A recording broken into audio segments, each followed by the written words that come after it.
தலை தூக்கி கொண்டிருக்கின்ற இந்த காலகட்டத்திலே இதற்கான மாற்று என்ன, இதை எப்படி நாம் எதிர்கொள்வது, இதற்கு கிறிஸ்தவர்கள் எப்படி பதிலளிப்பது என்பதுதான் எங்களுடைய எண்ணமாக நோக்கமாக இருக்கிறது.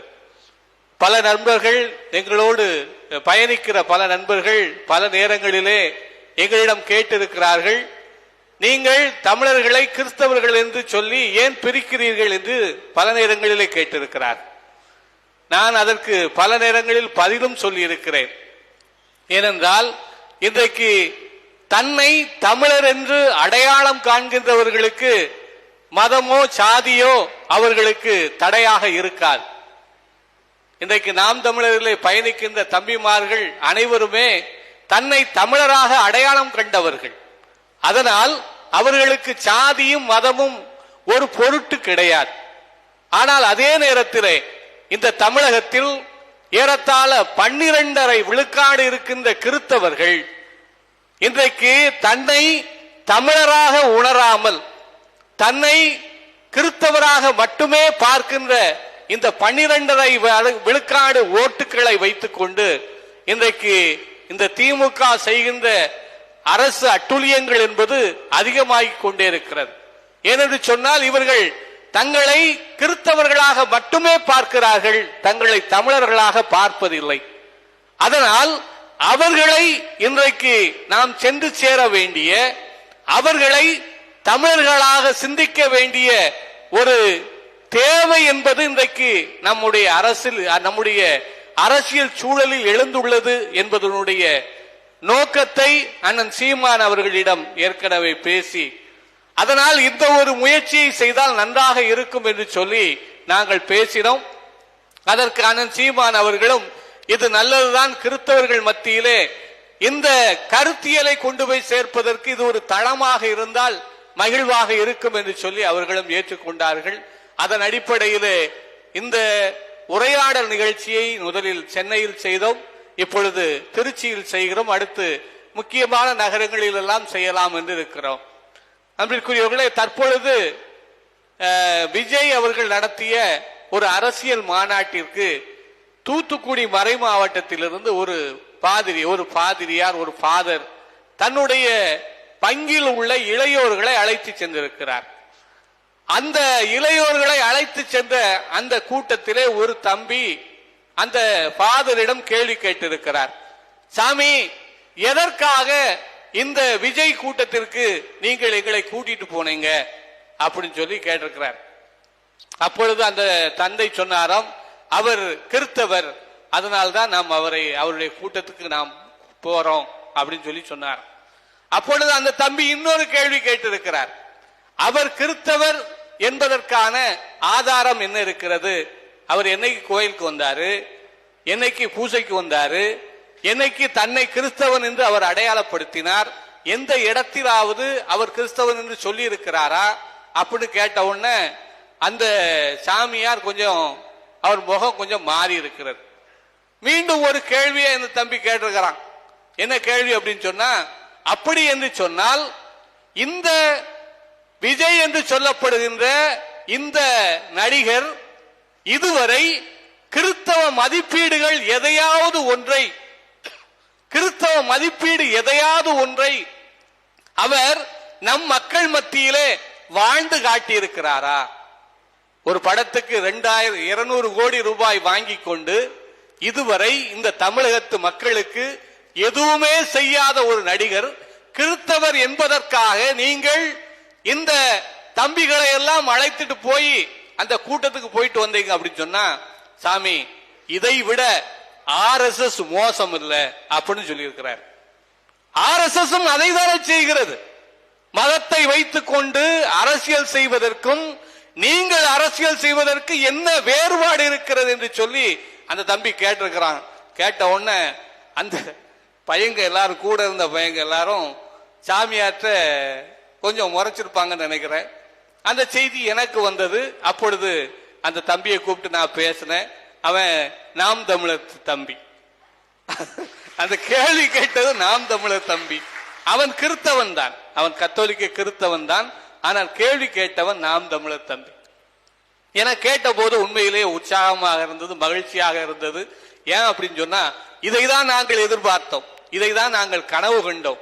அந்த கேள்வியை கேட்பதற்கு இன்றைக்கு கிறிஸ்தவர்கள் மத்தியில் இப்பொழுது மக்கள் எழுந்து கொண்டு வருகிறார்கள் என்று சொல்லுகிற போது உண்மையிலே இதுக்கு தானடா ஆசைப்பட்டேன் அப்படிங்கிற மாதிரி சொல்ல வேண்டிய ஒரு சூழல் இன்றைக்கு வந்து நிற்கிறது. அதை இன்னும் விரைவுபடுத்த வேண்டும். இதே திருச்சியிலே சென்ற 21வது ஆண்டு தேர்தலுக்காக இந்த திருச்சியிலே கூட்டம் நடைபெற்றது. தமிழ்நாடு முழுவதும் இருக்கிற திருச்சபை தலைவர்கள் எல்லோரும் சேர்ந்து இங்கே வந்து, இங்கே திருச்சபை இந்த தேர்தலில் என்ன நிலைப்பாடு எடுக்க போகிறது அப்படின்னு சொல்லி ஒரு கூட்டத்தை வைத்தார்கள். அது மிகவும் ரகசியமான கூட்டம். ஏன்னா எங்களை மாதிரி ஆட்கள்லாம் இருக்கிறோம், நாங்க ஏதாவது செய்வோம்னு பயந்து போய் ரகசியமான கூட்டம். ஆனால் எல்லா மறை மாவட்டத்திலிருந்து வந்திருந்தார். நாங்கள் ஒரு 20-25 பேர் வந்திருந்தோம் அந்த கூட்டத்துக்கு. வந்த உடனே அப்போ இந்த தேர்தலை யாரை நம்ம ஆதரிக்கலாம் அப்படின்னு சொல்லி பேச்சு வருகிறது. அப்பொழுது அந்த ஒருவர் அதிலே முன்மொழிகிறார். என்ன முன்மொழிகிறார்? நாம் மதவாத சக்திகளுக்கு துணை போகக்கூடாது, அதனால நாம் மதவாதத்தை ஆதரிக்காத சக்திகளோடு நாம் நிற்க வேண்டும் என்று பொத்தம் பொதுவாக சொல்லுகிறார். அப்பொழுது நாங்கள் கேட்கிறோம், அப்போ தமிழகத்திலே மதத்தை ஆதரிக்காத சக்தி எது அப்படின்னு கேட்டா, அதுக்கு பக்கத்துல ஒருத்தர் திமுக அப்படின்னாரு. ஏன் முட்டாப்பல, அதுல முஸ்லீம் லீக் இருக்குடா, அதுல முஸ்லீம் லீக் இருக்குல்ல, இருக்கா இல்லையா? அது எப்படி மதவாதத்தை ஆதரிக்காத கட்சியாக இருக்க முடியும் அப்படின்னு அங்க ஒரு கேள்வியை கேட்டோம்ல, அங்க எல்லாம் சைலண்ட் ஆயிடுச்சு. அதுக்கு மேல அவங்களால என்ன செய்ய முடியல, பேச முடியல. அதுக்கப்புறம் என்ன செய்யலாம்னு உருட்டிக்கிட்டே இருக்கிறாங்க. நாங்க விடுததா இல்ல, கடைசி வரை சண்டை போட்டு கோயில்ல நீங்கள் அறிவிக்க கூடாது, அப்படி அறிவிச்சீங்கன்னா உங்களுக்கு அடிவிலும் அப்படின்னு சொல்லிட்டு நாங்க வந்தோம். அன்றைக்கு ஆயர்களை பிரித்து ஆயர்கள் எல்லாரையும் ஓட ஓட விட்டு சாப்பிட முடியாம ஆக்கி, ஆனால் இந்த தேர்தலில், வருகின்ற தேர்தலில் அதை நாம் முன்பாகவே செய்து ஆக வேண்டும் அப்படிங்கிற ஒரு தேவையும் இன்றைக்கு வந்து நிற்கிறது. அதனால்தான் இது போன்ற கூட்டங்களை நாம் கிறிஸ்தவ மக்கள் வாழ்கின்ற பகுதியிலே நாம் நடத்தி ஆக வேண்டும், அவர்களுக்கு உண்மையை சொல்லியாக வேண்டும் என்ற நோக்கத்தோடு இந்த கூட்டத்தை நாம் நடத்தி கொண்டிருக்கிறோம். அன்பிற்குரியவர்களே, மீண்டும் அதை மட்டும் நான் சொல்லி விடைபெறுகிறேன். ஏன்னா நேரம் இல்லை, அண்ணனும் இன்றைக்கு சென்னைக்கு போய் சேர வேண்டும். ஒரே ஒரு விஷயம்தான், அந்த விஜயிலிருந்து ஆரம்பித்து நான் முடித்து விடுகிறேன். அந்த விஜய் என்பவர் இதுவரை இந்த கிறிஸ்தவன் என்பதற்காக மக்களுக்காக ஏதாவது ஒரு விதத்தில் அவர் மக்களுக்காக கூட நின்று இருக்கிறாரா அப்படின்னு கேட்டா, அது உங்களுக்கு எல்லோருக்கும் தெரியும், இல்லை என்பதுதான். அது உங்களுக்கு எல்லோருக்கும் நன்றாகவே தெரியும். அப்படி என்று சொன்னால், இன்றைக்கு மக்கள் பிரச்சனைகளுக்காக, இயற்கையை அழிப்பதற்கு எதிராக, அல்லது மக்களுடைய நல்வாழ்வுக்காக, மக்களுடைய முன்னேற்றத்திற்காக நிற்கின்ற ஏன் சீமானை உங்களால் ஆதரிக்க முடியவில்லை என்ற கேள்வியை இன்றைக்கு மக்களே கேட்க தொடங்கி இருக்கிறார்கள். அன்றைக்குரியவர்களே, விஜய் வந்தது ஒரு வகையிலே நமக்கு நல்ல பலன். ஏனென்று சொன்னால், இன்றைக்கு அதை கேள்வி கேட்கின்ற அளவுக்கு மக்கள் இன்றைக்கு வளர்ந்திருக்கிறார்கள் என்றுதான் நான் சொல்லுவேன். அதனால்தான் இன்றைக்கு இந்த சூழலில், நம்முடைய இந்திய அரசியல் சூழலிலே, நம்முடைய இந்தியாவில் நாம் முன்னெடுக்க வேண்டிய அரசியல் என்பது இனதேசிய விடுதலை மட்டும்தான் இந்த இந்தியாவினுடைய எதிர்காலத்தை தீர்மானிக்கும் என்பதை மிக தெளிவாக புரிந்து கொண்டதனால், அதை மிக தெளிவாக நாம் சிந்திப்பதனால் இன்றைக்கு அந்த அரசியலை முன்வைத்து இன்றைக்கு நாம் எல்லோரும் களபாடுகின்றோம். இன்றைக்கு இருக்கின்ற இந்த திருச்சபை, இன்றைக்கு கிறிஸ்தவர்களாக இருக்கின்ற என் அன்பு சகோதர சகோதரிகள், நான் ஒவ்வொருவரையும் இந்த நேரத்திலே இந்த கூட்டத்தின் வாயிலாக நான் அன்போடு கேட்டுக்கொள்கிறேன். நீங்கள் உண்மையிலேயே ஆண்டவர் இயேசுவை நீங்கள் நம்புகிறீர்கள் என்று சொன்னால், ஆண்டவர் இயேசுவை உங்கள் மீட்பராக ஏற்றிருக்கிறீர்கள் என்று சொன்னால், ஆண்டவர் இயேசுதான் இந்த உலகத்தை படைத்தார், பாதுகாக்கிறார், வழிநடத்துகிறார் என்று நீங்கள் நம்புகிறீர்கள் என்று சொன்னால், அன்பிற்குரியவர்களே, அந்த காரியத்தை செயல்படுத்துவதற்கான, அந்த காரியத்தை இந்த பூமியிலே நிகழ்த்துவதற்கான ஒரு அரசியலை ஒரு வாழ்வியலை இன்றைக்கு நாம் தேர்வு செய்ய வேண்டியவர்களாக இருக்கிறோம். அந்த தேர்வை இன்றைக்கு நாம் தமிழர் கட்சியானது நமக்கு முன்பாக வைக்கின்றது. அவர்கள் வைப்பது என்ன? உயிர்மை நேய அரசியல். இந்த உயிர்மை நேய அரசியலை இன்றைக்கு நம்முடைய திருச்சபையினர் முன்னெடுத்தோம் என்று சொன்னால் இந்த தமிழ்நாடு மட்டுமல்ல, இந்தியாவிற்கே நாம் ஒரு மாற்றாக அமைவோம் என்பதை இந்த நேரத்தில் சொல்லிக்கொண்டு, அதற்காக கிறிஸ்தவர்களாகிய நாம் அருள் கூர்ந்து எல்லோரிடமும் பேசுவோம், எல்லோரிடமும் நாம் இந்த செய்தியை பரப்புவோம். நம்முடைய இந்தியாவை அல்லது தமிழகத்தை நாம் ஆசீர்வதிக்கப்பட்ட பூமியாக மாற்றுவதற்கு நாம் உழைப்போம், ஜெபிப்போம் என்று கேட்டுக்கொண்டு இந்த நேரத்திலே உங்கள் அனைவருக்கும் எனது அன்பான வாழ்த்துக்களையும், குறிப்பாக அண்ணன் சீமான் அவர்களுக்கும் எனது அன்பான வாழ்த்துக்களையும் தெரிவித்து இடம் சார்கிறேன். நன்றி, வணக்கம்.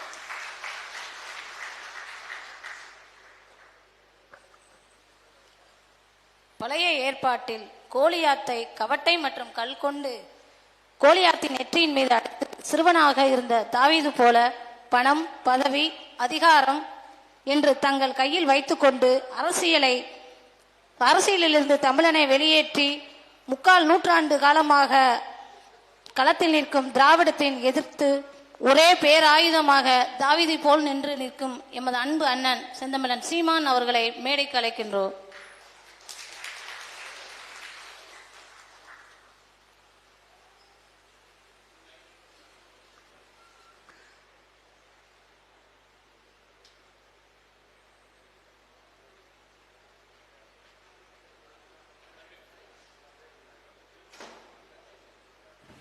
அன்பிற்குரியவர்களே, உங்களுடைய கேள்விகளை சுருக்கமாக கேட்குமாறு அன்போடு கேட்டுக்கொள்கிறேன்.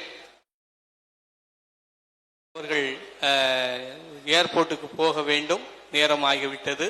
அதனால் உங்களுடைய கேள்விகளை சுருக்கமாக ஒவ்வொருவராக கேட்குமாறு அன்போடு கேட்டுக்கொள்கிறேன்.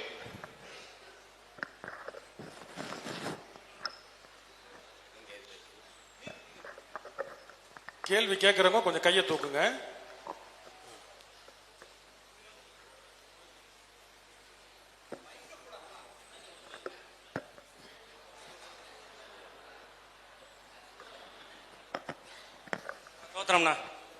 தோத்திரம் நான் பழனியிலேருந்து வந்திருக்கேண்ணா. உங்கள்ட்ட ஒரு சின்ன 2 கேள்வி. இப்போ கிறிஸ்தவர்களுக்கு பார்த்தீங்கன்னா இடஒதுக்கீடுல இல்லைண்ணா, இடஒதுக்கீடு கொடுக்கல, உள் இடஒதுக்கீடு. நீங்கள் எல்லாருக்கும் பேசுறீங்க, இப்போ பட்டியல் வெளியேற்றத்துக்கு கூட பேசியிருந்தீங்க. ஆனால் இந்த கிறிஸ்தவர்களுக்கான உள் ஒதுக்கீடை யாருமே பேசலைங்கண்ணா. இஸ்லாமியர்களுக்கு கொடுத்துருக்காங்க, பிற்படுத்த வகுப்புல இருந்து 3.5 கொடுத்துருக்காங்க. கிறிஸ்தவர்களுக்கு இதுவரைக்கும் ஒரு இடஒதுக்கீடு கொடுக்கல. அதை யாருமே பேச மாட்டேங்கிறாங்க. இங்க இருக்க சாமியார்களும் பேச மாட்டேங்கிறாங்க. இதனால வரைக்கும் சாமியார் எந்த சாமியார் பேசுறது இல்லைங்க. ஒரே ஒருத்தர் இருந்தார், அவர் அப்பாவோட அப்பாட்ட பேசிட்டு போயிட்டாருங்க.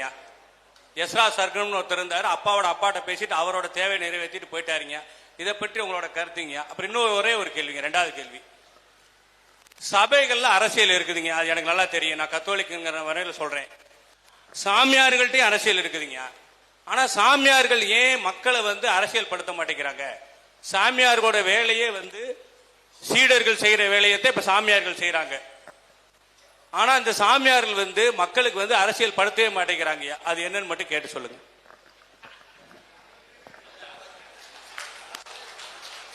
அத சாமியார்ட்ட தான் கேட்கணும், அண்ணங்கிட்ட கேட்க முடியாது. என்னுடைய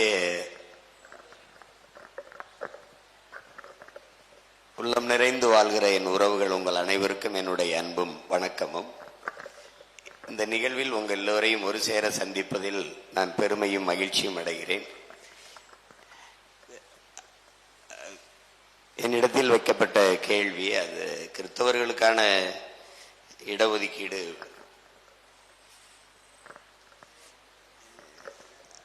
ஒரு வருத்தத்துக்குரியது தான். இவ்வளவு காலமா நம்ம யாருக்கு வாக்கு செலுத்தணுமோ அவங்க கிட்ட இந்த கேள்வியை கேட்காம வாக்கே செலுத்தாத இது ஏன் இடஒதுக்கீடு தரல அப்படின்னு கேட்கறது, அதுக்கு என்ன, அதுக்கு நேரம் இல்லை. நாம வர்றோம், எல்லாருக்குமான இடத்தை பகிர்ந்து கொடுக்கிறோம். அதுக்கு தான் சமூக நீதி கோட்பாட்டை முன்வைத்து சாதி வாரி குடிவாரி கணக்கெடுப்பும் சமூக நீதியும் பஞ்சமர் நில மீட்பும்னு பல போராட்டங்களை சேர்ந்து மட்டும் மறுபடியும் வட மாவட்டங்களில் செய்ய இருக்கும். இவர்கள் செய்ய மாட்டார்கள். இவர்கள் குடிவாரி கணக்கை எடுக்க மாட்டார்கள். எடுத்தால் தமிழர் அல்லாதவர்கள் பன்னெடுங்காலமாக இங்கு அதிகாரத்தில் இருப்பது வெளியே தெரிந்துவிடும். அப்ப அது அவர்களுடைய அதிகாரத்திற்கு ஆளுமைக்கு ஆபத்து என்பதாலே அவர்கள் எடுக்க மாட்டார்கள். இஸ்லாமியர்களுக்கு 3.5 இடஒதுக்கீடு இஸ்லாமியர்களுடைய எண்ணிக்கைக்கு ஏற்பது கொடுக்கப்பட்டிருக்கான்னா அது இல்லை. அது மாதிரி இதுல எல்லாருக்கும் உரிய இட ஒதுக்கீடு கிடையாது, இடப்பகிர்வு, உரிய பங்கீடு நம்முடைய ஆட்சியில் உறுதியாக கொடுக்கப்படும்.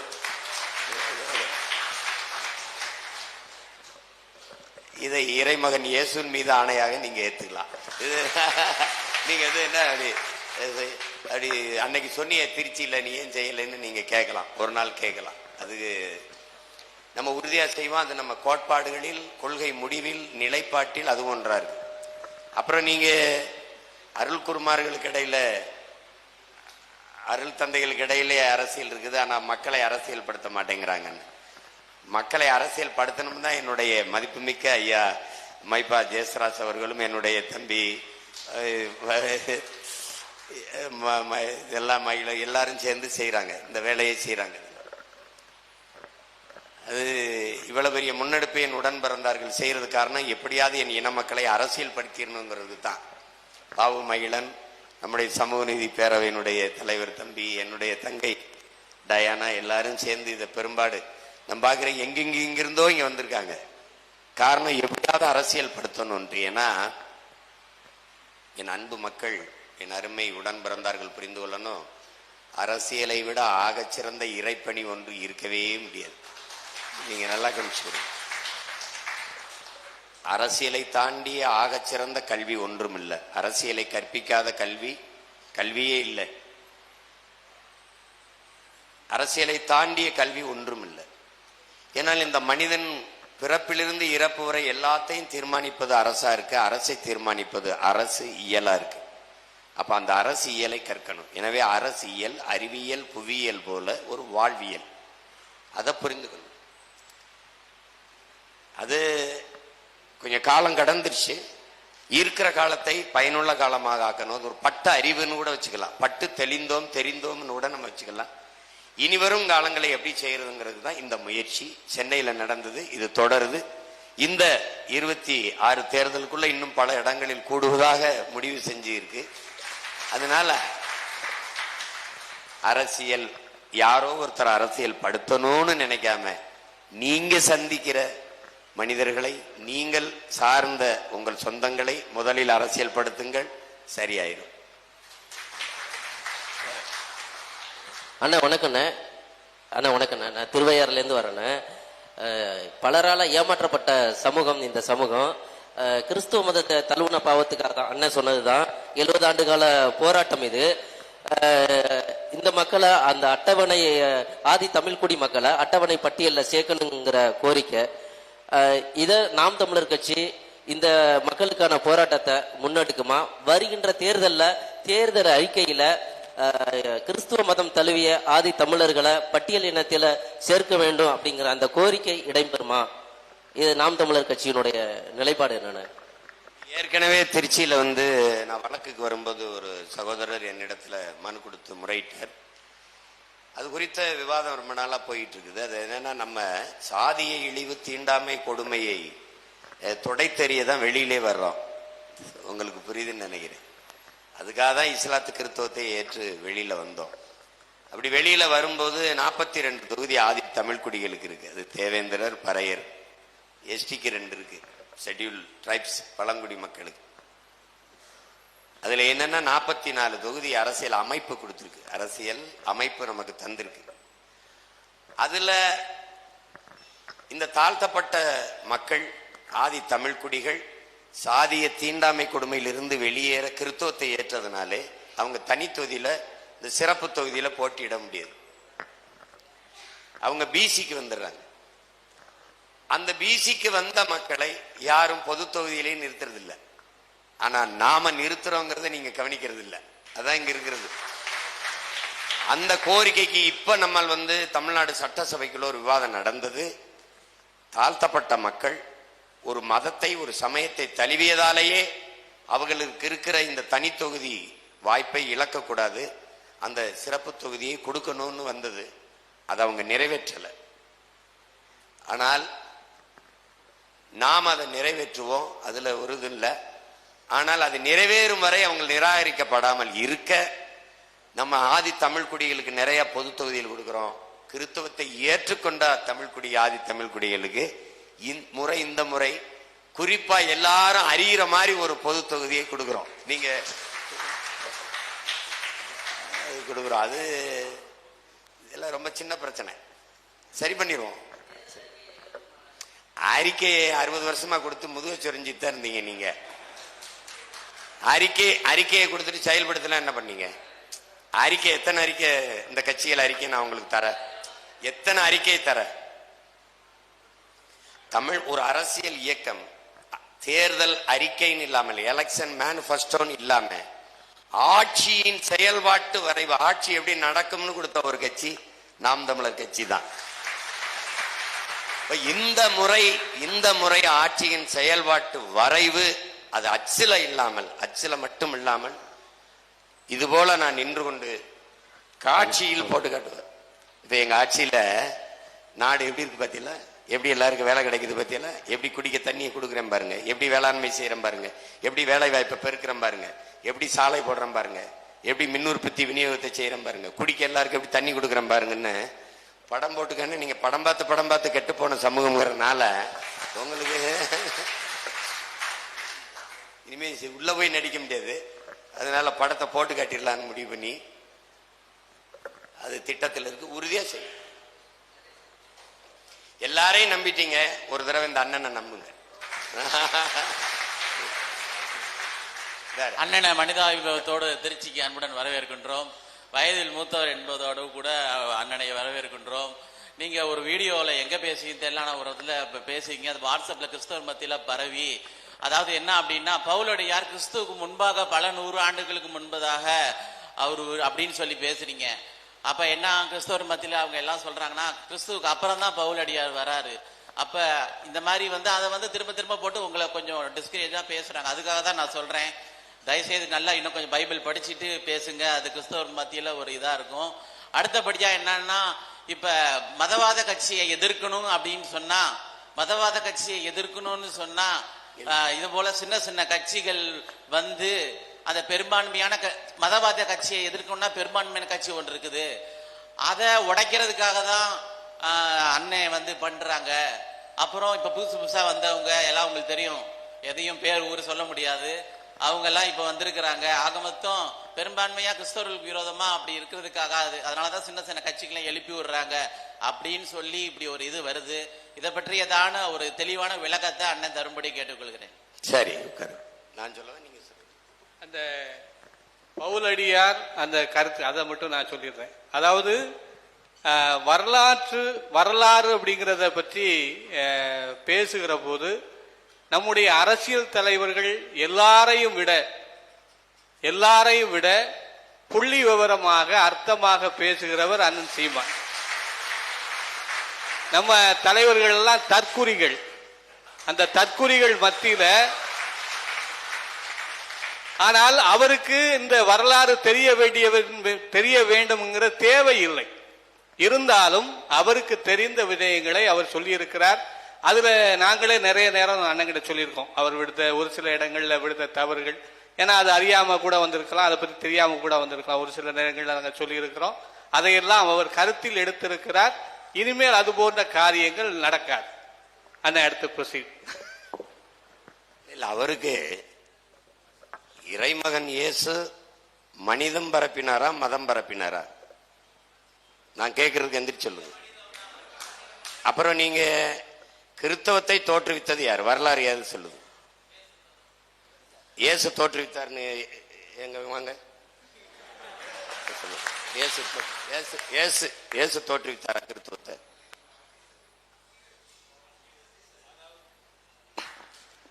அதாவது இந்த இயேசு ஆண்டவர் இந்த உலகத்திலே கடவுளுடைய நற்செய்தியை அறிவிக்க வந்தார். ஆனால் அவருடைய சீடர்கள் தான் கிறிஸ்தவ மதம் என்பதை உருவாக்கினார்கள்.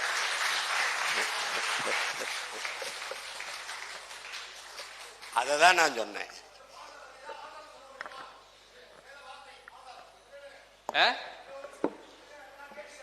ஐயா சொல்லுங்க.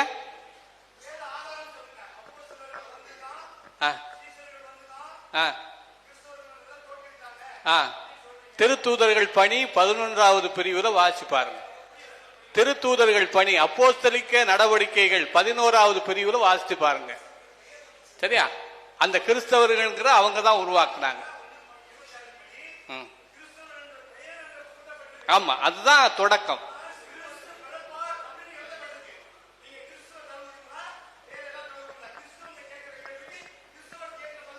அதுக்கு தான் நான் பதில் சொன்னேன்.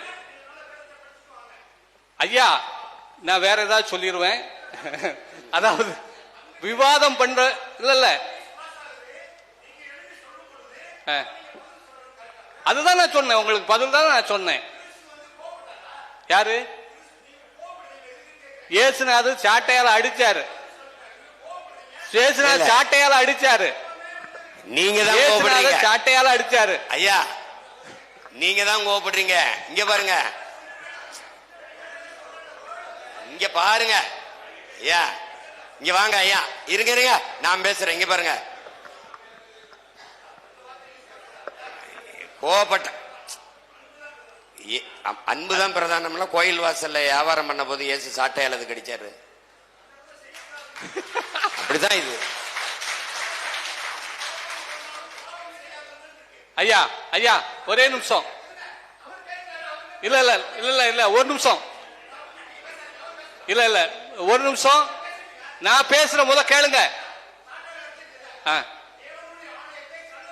ஆமா ஆமா அதே மாதிரிதான். ஆமா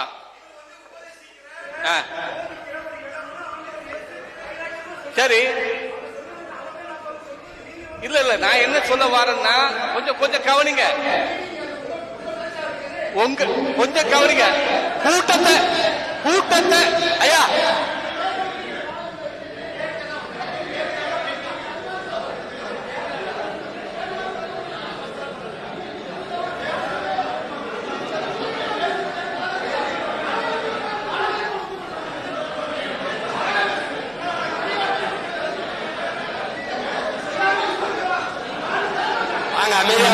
ஐயா ஐயா ஐயா எல்லாரும் அமைதியா இருங்க. அமைதியா வாங்க, எல்லாரும் அமைதியா இருங்க. ஒரு நிமிஷம் ஒரு நிமிஷம் எல்லாரும் அமைதியா இருங்க. நீங்க யாரும் பேச வேண்டாம். தயவு செய்து வாங்க. தயவு செய்து வாங்க. இங்க வாங்க. எல்லாரும் வாங்க. ஐயா ஐயா இங்க வாங்க. தயவு செய்து இங்க வாங்க. இங்க வாங்க. நீங்க வாங்க. ஒரே ஒரு நிமிஷம். ஐயா ஐயா ஒரு நிமிஷம். அதாவது காவல்துறை உள்ள வர வேண்டாம். தயவு செய்து காவல்துறை உள்ள வர வேண்டாம். வெளியே போயிரு. காவல்துறை உள்ள வர வேண்டாம். வெளியே போயிரு. ஐயா ஒரு நிமிஷம். ஒரே ஒரு விஷயம் நான் உங்கள்கிட்ட சொல்றேன். தயவு செய்து புரிஞ்சுக்கங்க. இந்த இது ஒரே ஒரு விஷயம் தான். தயவு செய்து புரிஞ்சுக்கங்க. அண்ணனிடம் அரசியல் சார்ந்து அரசு சார்ந்த கேள்விகள் கேட்பதற்காக தான் நம்ம கூப்பிட்டுருக்கோம். பைபிளுக்கு விளக்கம் கொடுக்கிறதுக்கு பரிசுத்த வேகாமத்துக்கு விளக்கம் கொடுக்கிறதுக்கு கூப்பிடல. சரியா? அதை புரிஞ்சுக்கங்க. சரி அண்ணே வணக்கண்ணே. நான் சென்னையில இருந்து வரேன். அது இருங்க அண்ணே, சென்னையில இருந்து வரேன். அடுத்த கேள்வி அடுத்த கேள்வி. அதனால இருங்க இருங்க.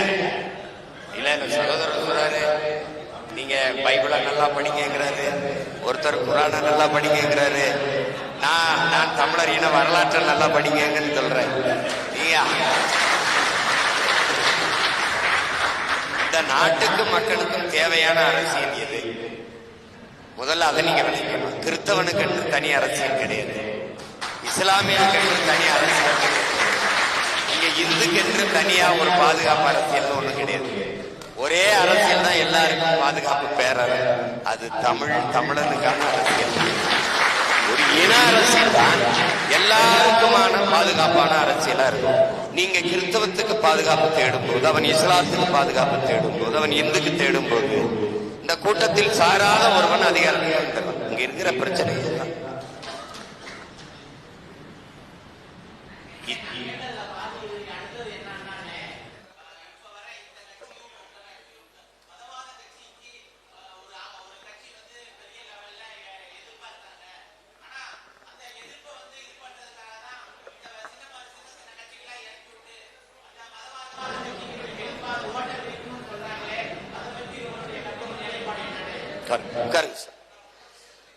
அமைதியா இருங்க. முன்வைக்கிற கேள்விகளை பெரும்பாலான மக்கள் கட்சிகளை சின்ன கட்சி பெரிய கட்சி என்று பேசுறது, அது குறித்து கருத்து வைக்கிறத நம்ம கவனிக்கிறோம். எந்த கட்சியும் தொடங்கும் போது பெரிய கட்சியாக தொடங்கப்பட்டது இல்லை. அது உங்களுக்கு தெரியுதுன்னு நினைக்கிறேன். அது இன்னைக்கு அதிகாரத்தில் இருக்க திமுகவோ அதிமுகவோ தொடங்கும் போதே பெரிய கட்சி அப்படின்னு இல்லை. சிறிய கட்சிங்கிறீங்க. சிறிய கட்சி தான் பெரிய கட்சி ஆகுது. நீங்க எடுத்தவனே இவ்வளவு பெரிய மகனா பிறக்கல, பிறந்துதான் சிறுக சிறுக வளர்ந்து வர்றீங்க. அப்படித்தான் இது. முன்வைக்கிற நோக்கத்தை தான் பார்க்கணும். அந்த நோக்கம் சரியானதாக, உயர்ந்ததாக, புனிதமானதாக இருக்குதா அதான் பார்க்கணும். எண்ணிக்கையை பார்க்காமல் எண்ணத்தை தான் நீங்க கவனிக்கணும். நான் வரும்போது ஒரு மகன், எந்த பின்புலமும் இல்லை, அரசியல் பின்புலம் அறவே கிடையாது, பொருளாதார வலிமை கிடையாது, ஊடக ஆதரவு கிடையாது. ஒரு இனச்சாவிலிருந்து பிரசவிக்கப்பட்ட மகன், ஒரு எளிய பின்னணியில் இருந்து ஒற்றை மகனா நின்று போராடி ஒரு படையை திரட்டி என் போன்ற உணவுள்ள இளைஞர்களை எல்லாம் ஒன்று கூட்டி தொடர்ச்சியாக வாக்குக்கு காசு கொடுக்காமல் போராடி போராடி தோல்வியவே பாதையாக மாற்றி மாற்றி மாற்றி வந்து 36,50,000 வாக்கை பெற்று மூன்றாவது பெரிய கட்சியாக வந்திருக்குது. அப்படின்னா ஐயா கவனிங்க, மூன்றாவது பெரிய கட்சியா வந்திருக்குன்னா அது இது சிறிய கட்சி பெரிய 4,50,000 வாக்கு முதல் தேர்தல்ல. இன்னைக்கு எவ்வளவு தூரம் இந்த கட்சி வளர்ந்துருக்குன்னு நீங்க பார்க்கணும். நீங்க இன்னைக்கு சீமான்னு ஒருத்தர் அவனை கூப்பிட்டு பேசுவோம்னு நீங்க வந்திருக்கீங்கன்னா 10 வருஷத்துக்கு முன்னாடி என்னை நீங்க இங்க இடத்துல கூப்பிட்டு வச்சு கேட்கல. இன்னைக்கு கேட்கறீங்கன்னா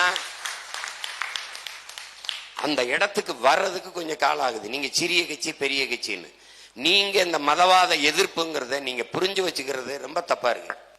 இங்க திமுகவே ஒரு பெரிய மதவாத கட்சி என்பதை நீங்க அறியாது திரும்ப திரும்ப பேசிட்டு. நாளைக்கு மாநாடு போடுறேன், மதங்களை விடு மரங்களை நடுன்னு. நீங்க என்னையே தேடாம நீ சிறுபான்மை, இஸ்லாம் நீ சிறுபான்மை, கிறிஸ்தவன் நீ சிறுபான்மைன்னு சொல்றது யாரு? ஐயா ஸ்டாலின் ஐயா எதை வச்சு உங்களை சிறுபான்மைன்னு சொல்றாரு? நீங்க என்ன கேட்கணும்? நீங்க யாருங்க ஐயான்னு கேட்டிருக்கணும். யாராவது கேட்டீங்களா? இங்க இருக்க ஒரு கிறிஸ்தவன், ஒரு இஸ்லாமிய யாராவது நீங்க யாருங்கயா? நாங்க சிறுபான்மையாயி நீங்க சிறுபான்மையா பெரும்பான்மையா? நீங்கள் சிறுபான்மை அப்படின்னா நான் பெரும்பான்மை. நான் எதுல பெரும்பான்மை? மொழி இனத்திலையா மதத்திலையா? மதத்தால நான் இந்து, நான் பெரும்பான்மை என்ற எண்ணத்தில் தான் அவர் உங்களை சிறுபான்மைங்கிறார். அப்ப நான் இந்து என்ற எண்ணத்தில் இருக்கிற நான் எப்படி மதவாதத்துக்கு எதிரானவன்? யாராவது சொல்லு, எப்படி எதிரானவன்? தேர்தல் வரும்போது எங்க கட்சியில் 90 விழுக்காடு இந்துக்கள் தான் என்று சொன்னது சீமானா ஸ்டாலினா? 90 விழுக்காடு இந்து, 100 விழுக்காடு இந்து பிஜேபி, 90 விழுக்காடு இந்து திமுக. இதுல என்ன வேறுபாடு? அந்த 10 விழுக்காடு தான் கிறிஸ்தவன் இஸ்லாமிய, 10 விழுக்காடு வருகிற மைபா சேசாஸ் கிறிஸ்தவன், இந்த இமாயின் முஸ்லீம், இவர் இந்து. அப்படி வருகிற மனிதனை நீ மானுடனா பார்க்காம அவனை மதத்தாலே நீ பார்த்துக்கிட்டு இருந்திருக்கா, நீ எவ்வளவு பெரிய அயோக்கிய பைய, எவ்வளவு பெரிய திருட்டு பைய. நீ என்ன பேசுன? திராவிடம், முற்போக்கு, பகுத்தறிவு, சீர்திருத்தம். இதான் சீர்திருத்தமா? இதா? நாங்கள் சாதி மத கோட்பாட்டுக்கு அப்பாற்பட்டவர்கள், மானுடம் போற்றுகிறவர்கள் அப்படின்னு நீ பேசியிருக்கணும். உன்னுடைய பெரியாரியம் சொல்லுது, நீ சொல்ற பெரியாரியம். ஈவே ராமசாமி ஐயா சொல்றார் தன்னுடைய பிறந்த நாள் செய்தியில, பார்ப்பனர்கள் பார்ப்பனர்கள் நம்மில் கீழானவர்கள். இந்த வார்த்தையை ரொம்ப நீங்க எல்லாரும் தெரிஞ்சுக்கணும் இறை மக்களே. நம்மில் கீழானவர்கள் அப்படின்னா நான் ராமசாமி, எனக்கு கீழான மக்கள் கிறிஸ்தவர், இஸ்லாமியர்கள். இந்த 4 கும்பலும் எப்படி கும்பல், 4 கும்பலும் நமக்கு எதிரி. யாரு? நமக்கு எதிரி. இப்ப என்ன கேள்வி வருது? பார்ப்பனர் விற்று நம்மில் கீழானவர் அது யாரு? ஒருத்தர் சொல்றாரு, நான் யாருக்கும் அடிமை இல்ல, எனக்கும் யாரும் அடிமை இல்ல. இது அண்ணல் அம்பேத்கர். அவரை ஏற்கிறதா? நம்மில் கீழானவர்கள். அப்ப நீ ரொம்ப மேல இருக்கிய. ஒண்ணுல கீழானவன் யாராரு பட்டியல் சொல்லு. கிறிஸ்தவன், இஸ்லாமியன், இந்த கும்பல் 4 பேரும் நம்ம எதிரிகள், நமக்கு எதிரிகள். அந்த நமக்கு இருக்குல்ல, அந்த நமக்குல எவன் இருக்கான்? இந்த யாராவது இந்த கூட்டத்தில் கேள்வி கேட்டிருக்கீங்களா? கேள்வி கேட்டிருக்கீங்களா? அப்புறம் கிறிஸ்தவ மக்கள், கிறிஸ்தவ இஸ்லாமிய மக்களுக்கு திராவிட முன்னேற்ற கழகம் செய்த ஒரே ஒரு நன்மையை சொல்லுங்க. நான் இப்படியே எங்க ஊருக்கே போயிடுறேன், அரசியல் செய்யறதை விட்டு. இந்த நிலத்தில் இந்த மண்ணுக்கு மக்களுக்கும் போராடுறது இங்க என்னத்தை கைவிட்டு நம் ஒரு நன்மை, ஒரே ஒரு நன்மை, ஒரு நன்மை. அமைதியாரியா, ஒரே ஒரு நன்மை சொல்லு. உன்னை அச்சப்படுத்தி பயப்படுத்தி உன்னை கோழையாக்குனதை தவிர அவன் சாதிச்சதா இருக்க? நீ என்னதுக்கு பயப்படுற? நீ சிறுபான்மை ஏன் ஏற்ற? யாரு சிறுபான்மை? உண்மையிலேயே ஸ்டாலின் தான் சிறுபான்மை. நீ பெரும்பான்மை தேசிய இனத்தின் மகன், மொழியால் இனத்தால் நீ கிறிஸ்தவத்தை ஏற்றிருக்கிறாய். கிறிஸ்தவன் நீ, தமிழனாகல, தமிழன் நீ கிறிஸ்தவத்தை ஏற்றிருக்கிற. இஸ்லாமிய நீ தமிழனாகல, தமிழன் நீ மார்க்கத்தை ஏற்றிருக்கிற. இது இருக்கும் போகும். இந்த மார்க்கங்களும் இந்த மதங்களும் இந்த சமயங்களும் வருவதற்கு முன்பு நீ யார்? அதானடா கேள்வி, அதான கேள்வி. சொல்லு, யாரு? போப்பு, ஜோசப் பெஸ்கி, அருளானந்தர், இவங்க எல்லாம் வர்றதுக்கு முன்னாடி அப்போஸ்தலர்கள் வந்து இந்த மண்ணுல சொல்லுங்க, அவங்க எல்லாம் வந்து உங்களுக்கு இந்த மதத்தை பரப்புறது. டேய் வாடா பரப்பையில பல்ல பையில சக்கிலியனை பார்த்தா தன் தொட்டா தீட்டு, சாணான தொட்டா தீட்டுன்னு வச்சிருந்தான். இந்த தெருவுக்குள்ள போகாத, இந்த கோயிலுக்குள்ள போகாத, இந்த குளத்துல குளிக்காத, முட்டிக்கு மேல வேட்டியை கட்டி எச்சியை துப்பாத, மாறாப்பு சிலையை திறந்து விடு, இழிவண்ணா சக மனிதனை தாழ்த்தி வீழ்த்தி. ஆனா இந்த நாய் யார்? இந்த நாய் வெள்ளக்காரன் அடிமைப்பட்ட நாய். இந்த நாய்க்கு ஒரு அடிமை தேவைப்பட்டான், அடிமை நாய்க்கு ஒரு அடிமை. இது மாதிரி ஒரு கொடுமை உலகத்துல உண்டாப்படுறா. இவனே வெள்ளக்காரனுக்கு அடிமை நாய், இந்த நாய்க்கு ஒரு அடிமை தேவைப்பட்டது. சக மனிதனை தாழ்த்தி வீழ்த்தி சுகம் கண்டு கொண்டிருந்தான். தொட்டா தீட்டுனான், பார்த்தா தீட்டுனான், வந்தாண்டா ஒருத்தன். பாதி வெள்ளையா இருக்கிற யூகேப்ப எல்லாம் நம்மளை தீட்டா தொட்டா பார்த்து தீட்டுன்றான், போகாதன்றான். முழு வெள்ளையா இருக்கிறவன் வந்து தொட்டான்டா. ஆண்டவருக்கு தோத்திரம்னா ஆமா தோத்திரம்னு போயிட்டான்டா. இதாண்டா மதம், இதாண்டா நடந்தது. நீ படிக்காதேன்னா, நீ படிக்காத, படிக்க கூடாது. படிச்சா காதல ஈத்த காட்சி ஊத்துறான். நீ அடுத்த ஜென்மத்தில் வாயாலே தின்று வாயாலே மலம் கழிக்கும் மைத்ராச ஜோதிகன் என்ற பேயாக பிறப்பாயினா. அவன் வந்தா வாடா படினா. இந்த நாட்டில் அவன் கட்டிருக்கிற இன்ஸ்டிடியூஷன், மெடிக்கல் காலேஜ், மெடிக்கல் கல்லூரி எல்லாம் கிறிஸ்துவ மிஷினரி கட்டினதுரா. வைத்தியக்கார பயில நான் படித்த கல்லூரி எது? பூரா இஸ்லாமிய பெருமக்கள் கட்டி கொடுத்தது. ஜாகிர் ஹுசேன் கல்லூரி, டாக்டர் ஜாகிர் ஹுசேன் கல்லூரி, இப்ராஹிம் அலி காட்சி கே இப்ராஹிம் அலி உயர்நிலை பள்ளி, அதுல படிச்சவன் தான் இவ்வளவு பேசிட்டு. இதுல நீ வந்து புடுங்கி பெரியார் படிக்க வச்சார், இவரு படிக்க வச்சார். எங்க அப்பன் படிக்க வச்சான், ஆடு மாட்டை வித்து பண மரத்தை வித்துட்டு பைத்தியக்காரப்பட. எங்க அப்பன் படிக்க வச்சாண்டா, பெரியாய் போயிருக்கு. படிக்காத என் தாத்தன் காமராஜ் படிக்க வச்சாண்டா. இன்னைக்கு நான் படிக்கல, என் பிள்ளைய படிக்கணும்னு நினைச்சாண்டா என் தாத்தன். என் தாத்தன் உங்க பெரியார் கட்டில ஒரு இன்ஸ்டிடியூஷன் சொல்றா, ஒரு எலிமெண்டரி ஸ்கூல் சொல்றா, பிச்சை எடுத்து வந்து படிக்க வைக்கிறான்டா என் தாத்தன் காமராஜ். பிச்சை எடுத்து வந்து மதிய உணவு ஓடுவோம், பிள்ளை பசியால படிக்க வர மாட்டேங்கிறான்ட்டு நன்கொடை கேட்டான்டா, கையெழுத்தி நின்னாண்டா, நன்கொடை கேட்டான் காமராஜ். அந்த நன்கொடைக்கு உங்க பெரியார் கொடுத்த நன்கொடை ஒண்ணு சொல்றேன், 100 ரூபாய் கொடுத்துறேன். ஏய் சொல்றா. ஐயோ கேப்ப சும்மா வந்து நம்ம பேசிட்டு இருக்க. வரலாறு திரும்புதுன்னா இதாண்டா வரலாறு திரும்புதுடா, இதாண்டா திரும்புது. இந்த நாட்டில் அரசியல் வரலாறு, இன விடுதலை வரலாறு என்பது பிரபாகரனுக்கு முன்பு, பிரபாகரனுக்கும் பின்பு. இது பிரபாகரன் பிள்ளைகளின் காலம். சும்மா வந்துகிட்டு அது இதுன்னு பேசிக்க கூடாது. இது போர், இது போர். இறை மக்கள் ஏக இறைவன் அல்லாஹ் என்று ஏற்றுக்கொண்ட எண்ணரும் இஸ்லாமிய சொந்தங்கள், நீங்கள் தான் இந்த நாட்டிலே அரசியல் மறுமலர்ச்சியில் ஏற்படுத்தியிருக்க வேண்டும். செய்ய தவறிட்டீங்க. அநீதிக்கு எதிரான புரட்சி தீயை பற்ற வைக்கவே நான் இந்த பூமிக்கு வந்தேன். நான் சொல்லல, இறைமகன் இயேசு. அவர் பற்ற வைத்த புரட்சி தீயை அணைத்தவர்கள் நீங்கள். அந்த தீயை அணைய விடாமல் தொடர்ந்து தூக்கிக்கிட்டு ஓடுகிற மகன் நான். பேசுகிறது சும்மா. அநீதியை கண்ட அச்சம் கொள்ளாமல் துணிந்து எதிர்த்து போராடுகிறவன் எவனோ அவனை உண்மையான ஜிகாத். நபிகள் நாயகம் ஸல்லல்லாஹு அலைஹி வஸல்லம் உண்மையான ஜிகாத். எனக்கு முன்பு என் அண்ணன் பழனி பாபா, அவனுக்கு பின்னாடி அவன் தம்பி சீமா.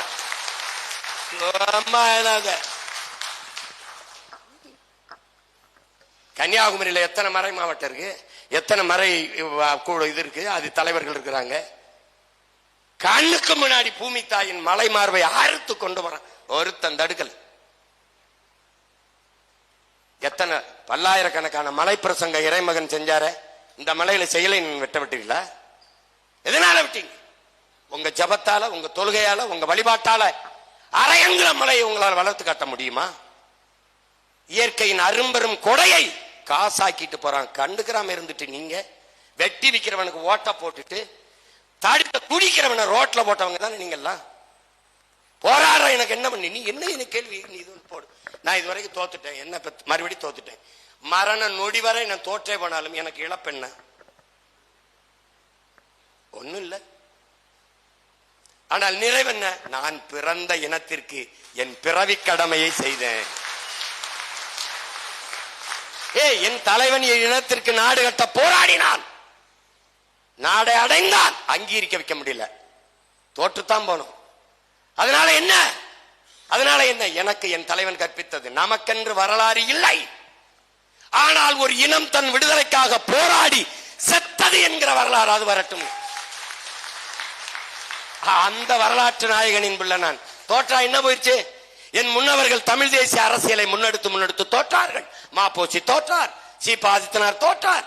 நான் என்ன தமிழ் தேசம், தமிழ் நேசன் என்று என் பாட்டன் வஉசி பத்திரிகை நடத்தினார். எல்லாரும் தான் போறான். என் முன்னவன் கியாப்பை விஸ்வநாதம், அண்ணல் தங்கோ, மறைமலை அடிகள் எல்லாரும் தான் தோற்று போனான். ஆனால் அவன் விதைத்த விதை வீரியமா வந்து நிக்குது. இன்னைக்குத்தான் இந்த நிலத்திலே இந்தியம் திராவிடம் வலிமையான ஒரு எதிரியை சந்திக்குது. வலிமையான ஒரு எதிரியை சந்திக்குது.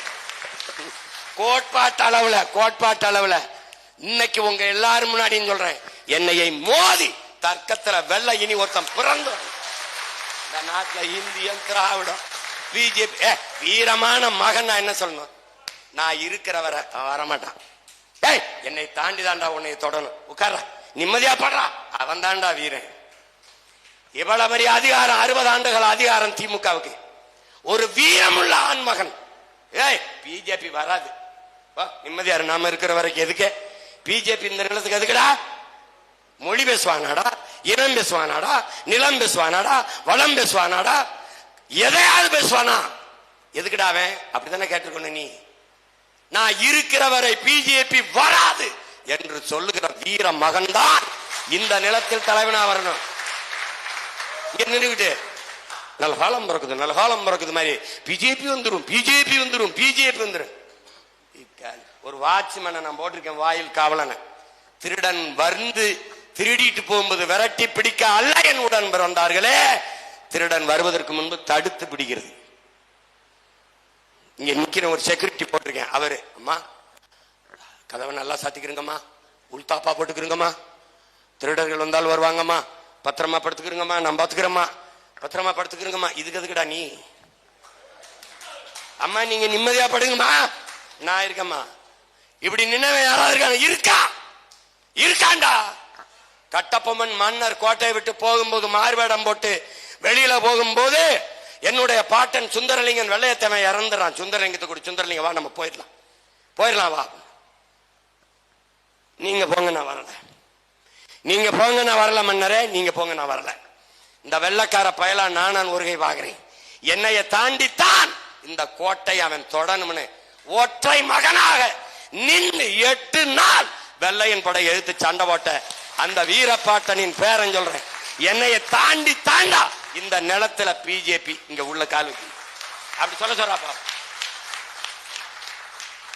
என்ன காங்கிரஸுக்கு பிஜேபிக்கு ரெண்டுக்கு ஏதாவது ஒருத்தர் எந்திரிச்சு கொள்கையில் இந்த இடத்துல காங்கிரஸ் மாறுபடுது சொல்லிரு. நான் அந்த மைக்க கையாட்ட கொடுத்துட்டு போயிரு. சொல்லு. பிஜேபி காங்கிரஸ், பிஜேபியிலிருந்து காங்கிரஸ் எந்த இடத்தில் மாறுபடுகிறது? எந்த இடத்தில்? பாபர் மஜூதியை அவன் இடித்தான், காங்கிரஸ் இடிக்க அனுமதித்தான். யாருடைய ஆட்சியில் இடித்தான்? காங்கிரஸ். ராமர் கோயிலுக்கு அடிக்கல் நாட்டினார் ஐயா மோடி. கங்க்ராச்சுலேஷன் ராகுல் காந்தி. எந்த இடத்தில்? We are all Hindus. BJP, RSS. Yes, we are all Hindus. Congress. அவன் சாவண்டு இந்துத்துவா, இவன் சாப்பிட்டு இந்துத்துவா. சோனியா காந்தி இத்தாலியில கிறிஸ்தவ மதத்தை சார்ந்தவன் இன்னும் உங்க அத்தை மக மாதிரியே நம்பிட்டு அலையிறீ. உன்னை என்ன போய் சொல்லுது? சோனியா காந்தி இன்னும் சொந்தக்காரி நினைச்சு அலையிறீன். கேவலம். அவன் ராகுல் காந்தி எடுத்து பூணுல மீடியா காட்டுறாரு, நான் கவுல் பிராமணன். காட்டுறாரா இல்லையா சொல்லுங்க? காட்டுறாரா இல்லையா சொல்லுங்க? எதையாவது பேசிட்டு இருக்காத, சும்மா போட்டு நீ எனக்கு போடாத, எனக்கு போடாத, எவனுக்கோ போடு, ஆனா திமுக போட்டார்.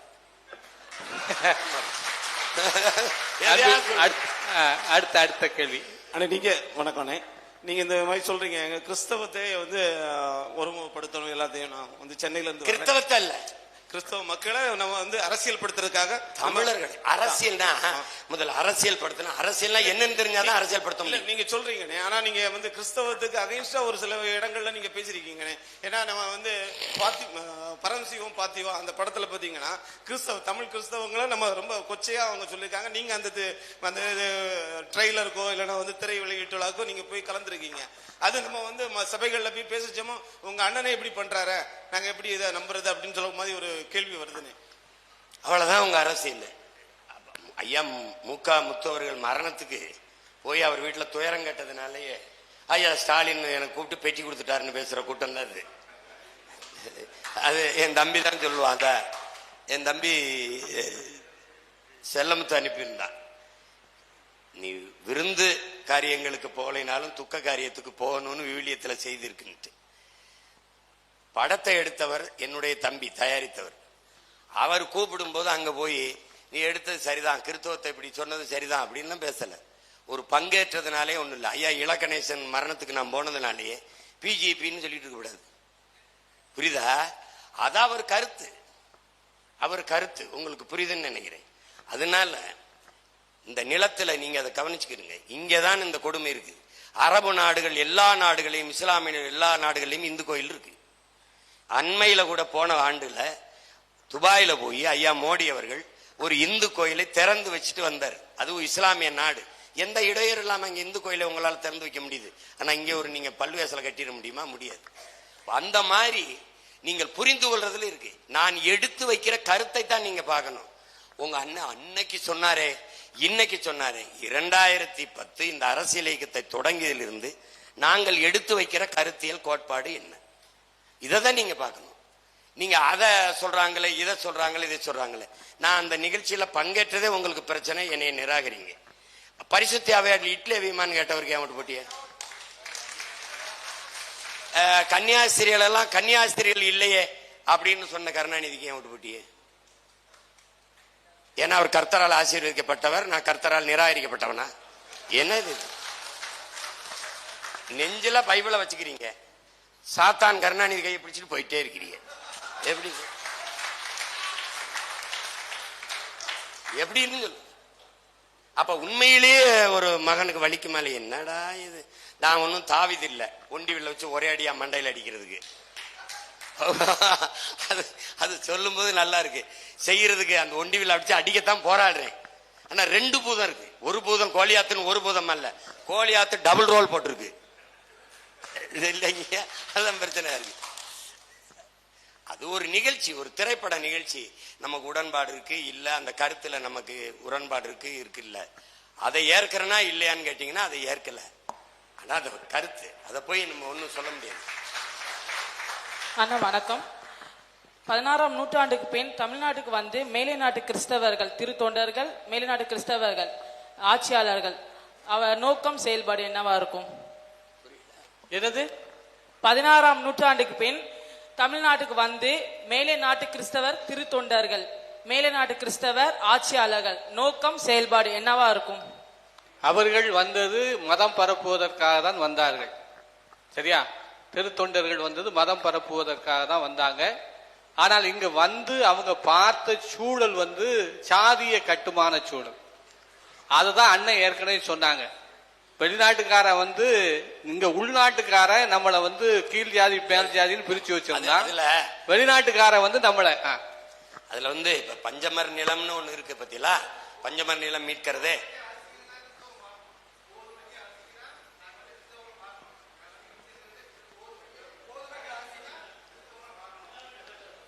இல்ல இல்ல இல்ல இல்ல தம்பி, கோதுமைக்கும் அரிசிக்கும் கிறிஸ்தவர்கள் மாறவில்லை.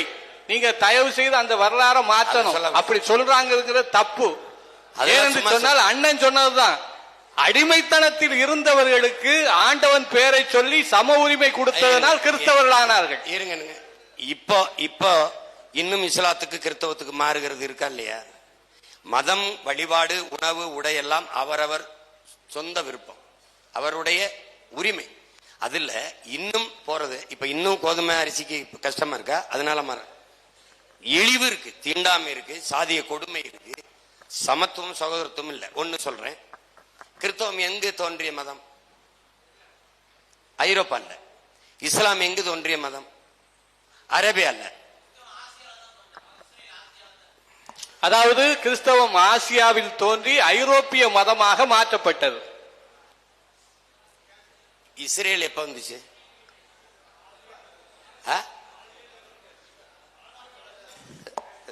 அதாவது ஆதியில இஸ்ரேல்னு சொல்லு இருந்துச்சு, நாடு இருந்துச்சாங்கிறதான் கேள்வி. அப்ப நீங்க பாட்டுக்கு பிடிச்ச இஸ்ரவேல் மக்கள்னு பைபிள்ல இருக்குங்கிறதுக்காக இந்த இஸ்ரேல் இருந்துச்சுன்னு நீங்க சொல்லக்கூடாது. இது உருவான ஆண்டு எப்பன்னு இருக்குல்ல. இப்ப நீங்க இதை கவனிங்க, அரேபியால தோன்றிய சமயம், ஐரோப்பால தோன்றிய சமயம் இருக்குப்பா.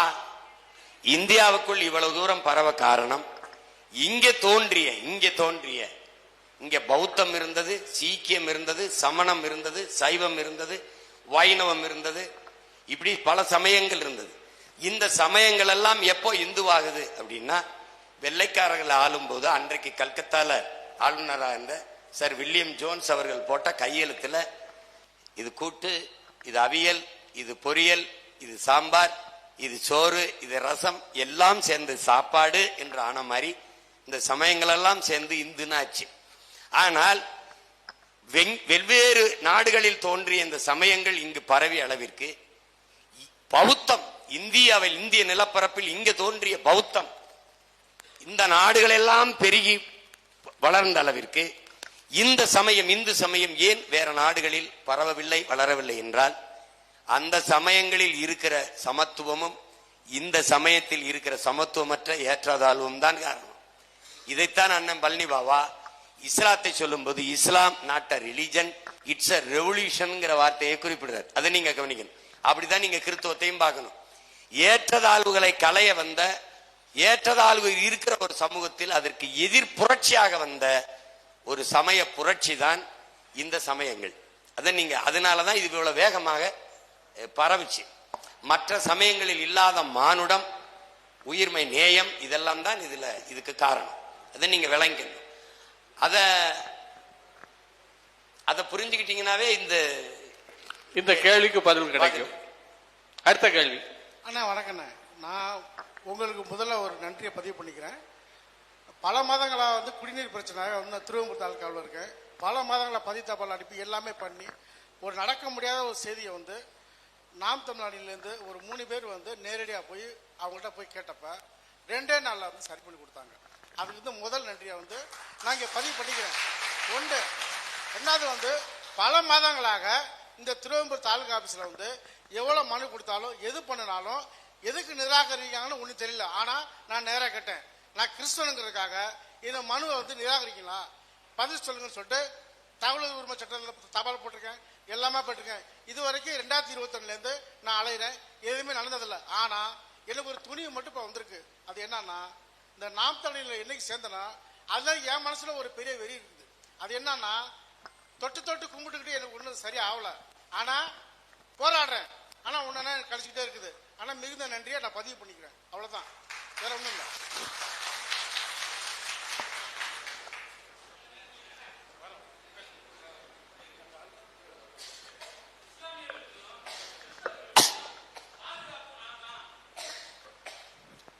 இஸ்லாமியர்களுக்கும் கிறிஸ்தவர்களுக்கும் பாதுகாப்பு நான் தான் அப்படின்னு கருணாநிதியும் அடுத்து ஸ்டாலினும் சொல்லிட்டு இருந்தாங்க. யாருகிட்ட இருந்து பாதுகாத்தாங்க? எப்ப பாதுகாத்தாங்க? எப்படி பாதுகாத்தாங்க? இது ஒரு கேள்வி. அடுத்து இந்த கேள்வி முடிஞ்ச பதில் சொல்லுங்க. அடுத்து ஒரு கேள்வி நான் வைக்கிறேன். அது ஏற்கனவே சொன்னாரு. அடுத்த கேள்வி கேளுங்க. அடுத்த கேள்வி, ஈழத்தில் இருக்கிற மக்களுக்கு வேண்டி பேசினா இங்க எல்லாம் ஒன்னும் ஓட்டு விழுவாது, ஓட்டாவாது அப்படி என்று சொல்ற அண்ணன் திருமான் எப்பவுமே தமிழ்நாட்டில் உள்ள தலைவர்களை பத்தி பேசாம, அம்பேத்கரும் என்ன சார்ந்தவர் தான், நல்லவர் தான், அவர் சட்டத்தெல்லாம் ஏற்றினாரு. ஆனா மேடைக்கு மேடை அவரை மட்டுமே பேசிட்டு இருக்கிறாரு. அப்ப வந்து அந்த தேசத்துல இருந்து இங்க வந்து வாக்கு போடுவாங்களோ? ஏன் இதை அப்படி சொல்லிட்டு இருக்காரு? அதுக்கு எனக்கு ஒரு விளக்கம் வேணும். இன்னொன்னு, நீங்க ஈழத்துக்கு போன இத்தனை திராவிடர்கள் போயிட்டே இருந்தாங்க, கலைஞர் அனுப்பிட்டு இருந்தாரு, எல்லா திராவிடரும் போனாங்க. ஏன் கடைசியா நீங்க போன மட்டும் இவ்வளவு விழிப்புணர்வா இந்த தேசத்துல மேதுவை பற்றியும் நம்ம தமிழர் தான் யாரு அப்படின்ற பற்றியும் இவ்வளவு தெளிவா பேசுறீங்களே, உங்களை தமிழர்னு தெரியாத அனுப்பும் போது இந்த திராவிடர்களுக்கு அதுக்கும் விளக்க வேணும். முதல் கேள்வி என்னது? முதல் கேள்வி இல்ல அதுல நீங்க அதை நம்ம தெளிவுபடுத்திக்கணும். அவங்க சொல்லும் போது திராவிடம் தான், இந்த திமுக தான் கிறிஸ்தவர் இஸ்லாமியருக்கு பாதுகாப்பு பாதுகாப்பு என்று சொல்றதுல ஒண்ணு நீங்க விளங்கணும். பன்னெடுங்காலமா அவங்க குடும்பத்தை பாதுகாத்து வச்சிருக்கிறது, அந்த கட்சியை அதிகாரத்தில் வச்சு பாதுகாக்கிறது நாம தான், கிறிஸ்தவ இஸ்லாமிய மக்கள் தாங்கிறது நீங்க. இந்த வாக்கு அவங்களுக்கு வலுவான அடித்தளமா இருக்கு. அந்த மக்கள் வந்து திடீர்னு மாறி போடுவாங்கங்கிற எண்ணம் அவங்களுக்கு இல்ல. ஏன்னா அவங்களுக்கு எப்படி வருதுன்னா, இவங்களுக்கு ஒரு வழியில நமக்கு தான் போடுவாங்கிறத பிக்சட் டெபாசிட்ல வங்கியில போட்டது மாதிரி அந்த 18 விழுக்காடு வாக்கு அவங்களுக்கு உறுதி செய்யப்பட்டதுனால அவங்க வந்து இதை திரும்பி திரும்பி பேச்சுக்கிறாங்க. உண்மையிலேயே உண்மை என்னன்னா, நாம தான் அவங்களுக்கு பாதுகாப்பு. அதை நீங்க சொல்லணும். யோ, நீ யாரு முதல்ல நீ என்னை பாதுகாக்கிறதுக்கு? நீ யாரு? உன்னையே நான் தான் பாதுகாத்து வச்சிருக்கேன். இடஒதுக்கீடு கொடுத்த இடஒதுக்கீடு நான் நீ உட்கார்ந்து கிடமே நான் போட்ட பிச்சடாடே அப்படின்னு நம்ம சொல்ல தவறிடுறோம். அதுல அந்த பிரச்சனை தான் இங்க இருக்குது. அடுத்து நீங்க வந்து எங்க அண்ணன் வந்து அண்ணல் அம்பேத்கர் பேசுறாரு, இங்க இருக்கிற பாட்டனார் அயோத்தியாசர் ரெட்டமலை சீனிவாசன், MC ராஜா, நம்ம முன்னோர்களை பேசுறது இல்லைன்னு அவர் பேசல. அதனாலதானே அவர் தம்பிகள் நம்ம அதை பேசுறோம், திருப்பி பேசுறோம். ஈழத்துக்கு எல்லாரும் போனாங்க, இது எப்படி தமிழர்னு தெரியாம உங்களை அனுப்புனாங்கன்றதுல இவங்க யாருக்குமே தெரியாம தான் நான் போனேங்கிறது நீங்க தெரிஞ்சுக்கணும். அடுத்த கேள்வி அதுதான் முக்கியம். அப்போ தெரிஞ்சு போனா அங்கே சிங்களன்னு சொல்லி சுட்டுன்னு இருப்பான். அடுத்த கேள்வி. வணக்கம், நான் கும்பகோணம் மறை மாவட்டத்தை சேர்ந்த அருட்தந்தை ஆதர். உங்களை கடந்த 10 வருடங்களாகவே நான் தொடர்ச்சியாக நாங்கள் ஃபாலோ பண்ணிட்டு தான் வந்தோம். பல்வேறு முறை கூட அண்ணன் ஹுமாயூன் கல்லூரியிலே பல குருக்களோடு நான் உங்களை சந்தித்து இருக்கிறேன். நாங்கள் எவ்வளவோ மருத்துவமனைகளை கட்டியிருக்கிறோம், பல்வேறு சேவைகள் செய்வதாக சொல்லிக் கொண்டிருக்கிறோம். ஆனால் எல்லாவற்றுக்கும் மேலான ஒரு சேவை, ஒரு நல்ல தலைவனை தேர்ந்தெடுக்க இந்த கிறிஸ்தவ மதகுருமார்கள் தவறிவிட்டார்கள் என்று நீங்கள் சொல்லுவதை 100க்கு 500 விழுக்காடு உண்மை. அதை பணிந்து நாங்கள் ஏற்றுக்கொள்கிறோம். கொஞ்சம் கொஞ்சமாக அது மாற்றமடைந்து வருவதை நாங்களும் எங்களுடைய பங்கு பணித்தளத்திலே கண்கூடாக அதை நாங்கள் பார்க்கிறோம். நாங்கள் கிறிஸ்தவர்கள், பாதிரியார்கள், நாங்கள் ஒருபொழுதும் உங்களுடைய வார்த்தைகளை புறக்கணிக்கவில்லை. கொஞ்சம் கொஞ்சமாக மாற்றம் கண்முன்னால் வந்து கொண்டிருக்கிறது. நம்பிக்கையோடு இருங்கள், ஒரு நாள் நாம் வெற்றி பெறுவோம். தமிழர் நிலத்தை தமிழர் ஆளணுங்கிறது, கவனிங்க, தமிழர் நிலத்தை தமிழர் ஆளணுங்கிறது ஒரு வெறுக்கத்தக்க வார்த்தையாகவும், ஒரு பாசிசம், இனவெறி, சாவனிசம்லாம் அப்படி பேசப்படுது. ஒரு தேசிய இனத்தின் உரிமைகளில் மிக அடிப்படையான உரிமை அந்த நிலத்தை அவன் ஆள்வது. இதை நான் சொல்லும் போது உங்களுக்கு பாசிசம், இனவெறின்னு தெரிஞ்சா, உன் இனம் சாராதவனிடம் உன் ஆட்சி அதிகாரத்தை ஒப்படைக்காதேன்னு சொன்ன இறைமகன் இயேசுவின் வாக்கியத்தை தான் நான் திருப்பி சொல்றேன். அப்படின்னா நீங்க அவரை இனவெறின்னு சொல்லுவீங்களாங்கிறதா என்னுடைய கேள்வி. என்னுடைய பாட்டனார், நம்முடைய பாட்டனார் தீரன் சின்னமலை வெள்ளக்காரன் இந்த நாட்டை வரும்போது அவன் கேட்கிறான், தீரா நீயே இந்த ஆண்டுக்க எனக்கு கப்பங்கட்டு 50 விழுக்காடு எனக்கு கப்பங்கட்டு, 50 விழுக்காடை நீ மக்களை நிர்வாகம் செய்ய, ஆட்சி செய்ய வச்சுக்க என்பது யாரோட நிலத்தை யார் ஆள்றதுக்கு அனுமதி கொடுக்கறதுன்னு ஆரம்பிக்குது சண்டை. அந்த சண்டையில அவரு மக்கள்கிட்ட கேட்கறது, இவ்வளவு பெரிய இனக்கூட்டத்துல ஒருத்தங்கூடவாடா இந்த நாட்டை ஆள தகுதி பெறல நம்மள அப்படின்னு அன்னைக்கு என் பாட்டன் தீரன் கேட்டான். இன்னைக்கு அவன் பேரன் சீமான்னு கேட்கிறேன். இவ்வளவு பெரிய கூட்டத்துல என்னைக்கு ஒருத்தன் உன்னைய சிறுபான்மைன்னு சொன்னான் பாரு, அன்னைக்கு எடுத்து ஒரே அடிச்சுன்னு வச்சுக்க செட்டில் இருந்துருவேன். யாராடே பிறப்பால் பிறப்பு முதல் இறப்பு வரை நான் தமிழன், பெருத்த தனித்த தேசிய இனத்தின் மகன். நீ என்னடா என்னை சிறுபான்மைன்ற வைத்தியக்கார பயில நம்ம சண்டை போடாதனால வரையும் போறோம்லாம் என்னமோ நம்ம பிச்சைக்கார பைய கூட்டம் அப்படி ஒன்றும் இல்லாம நீங்க அப்படியா சாமி சம்மா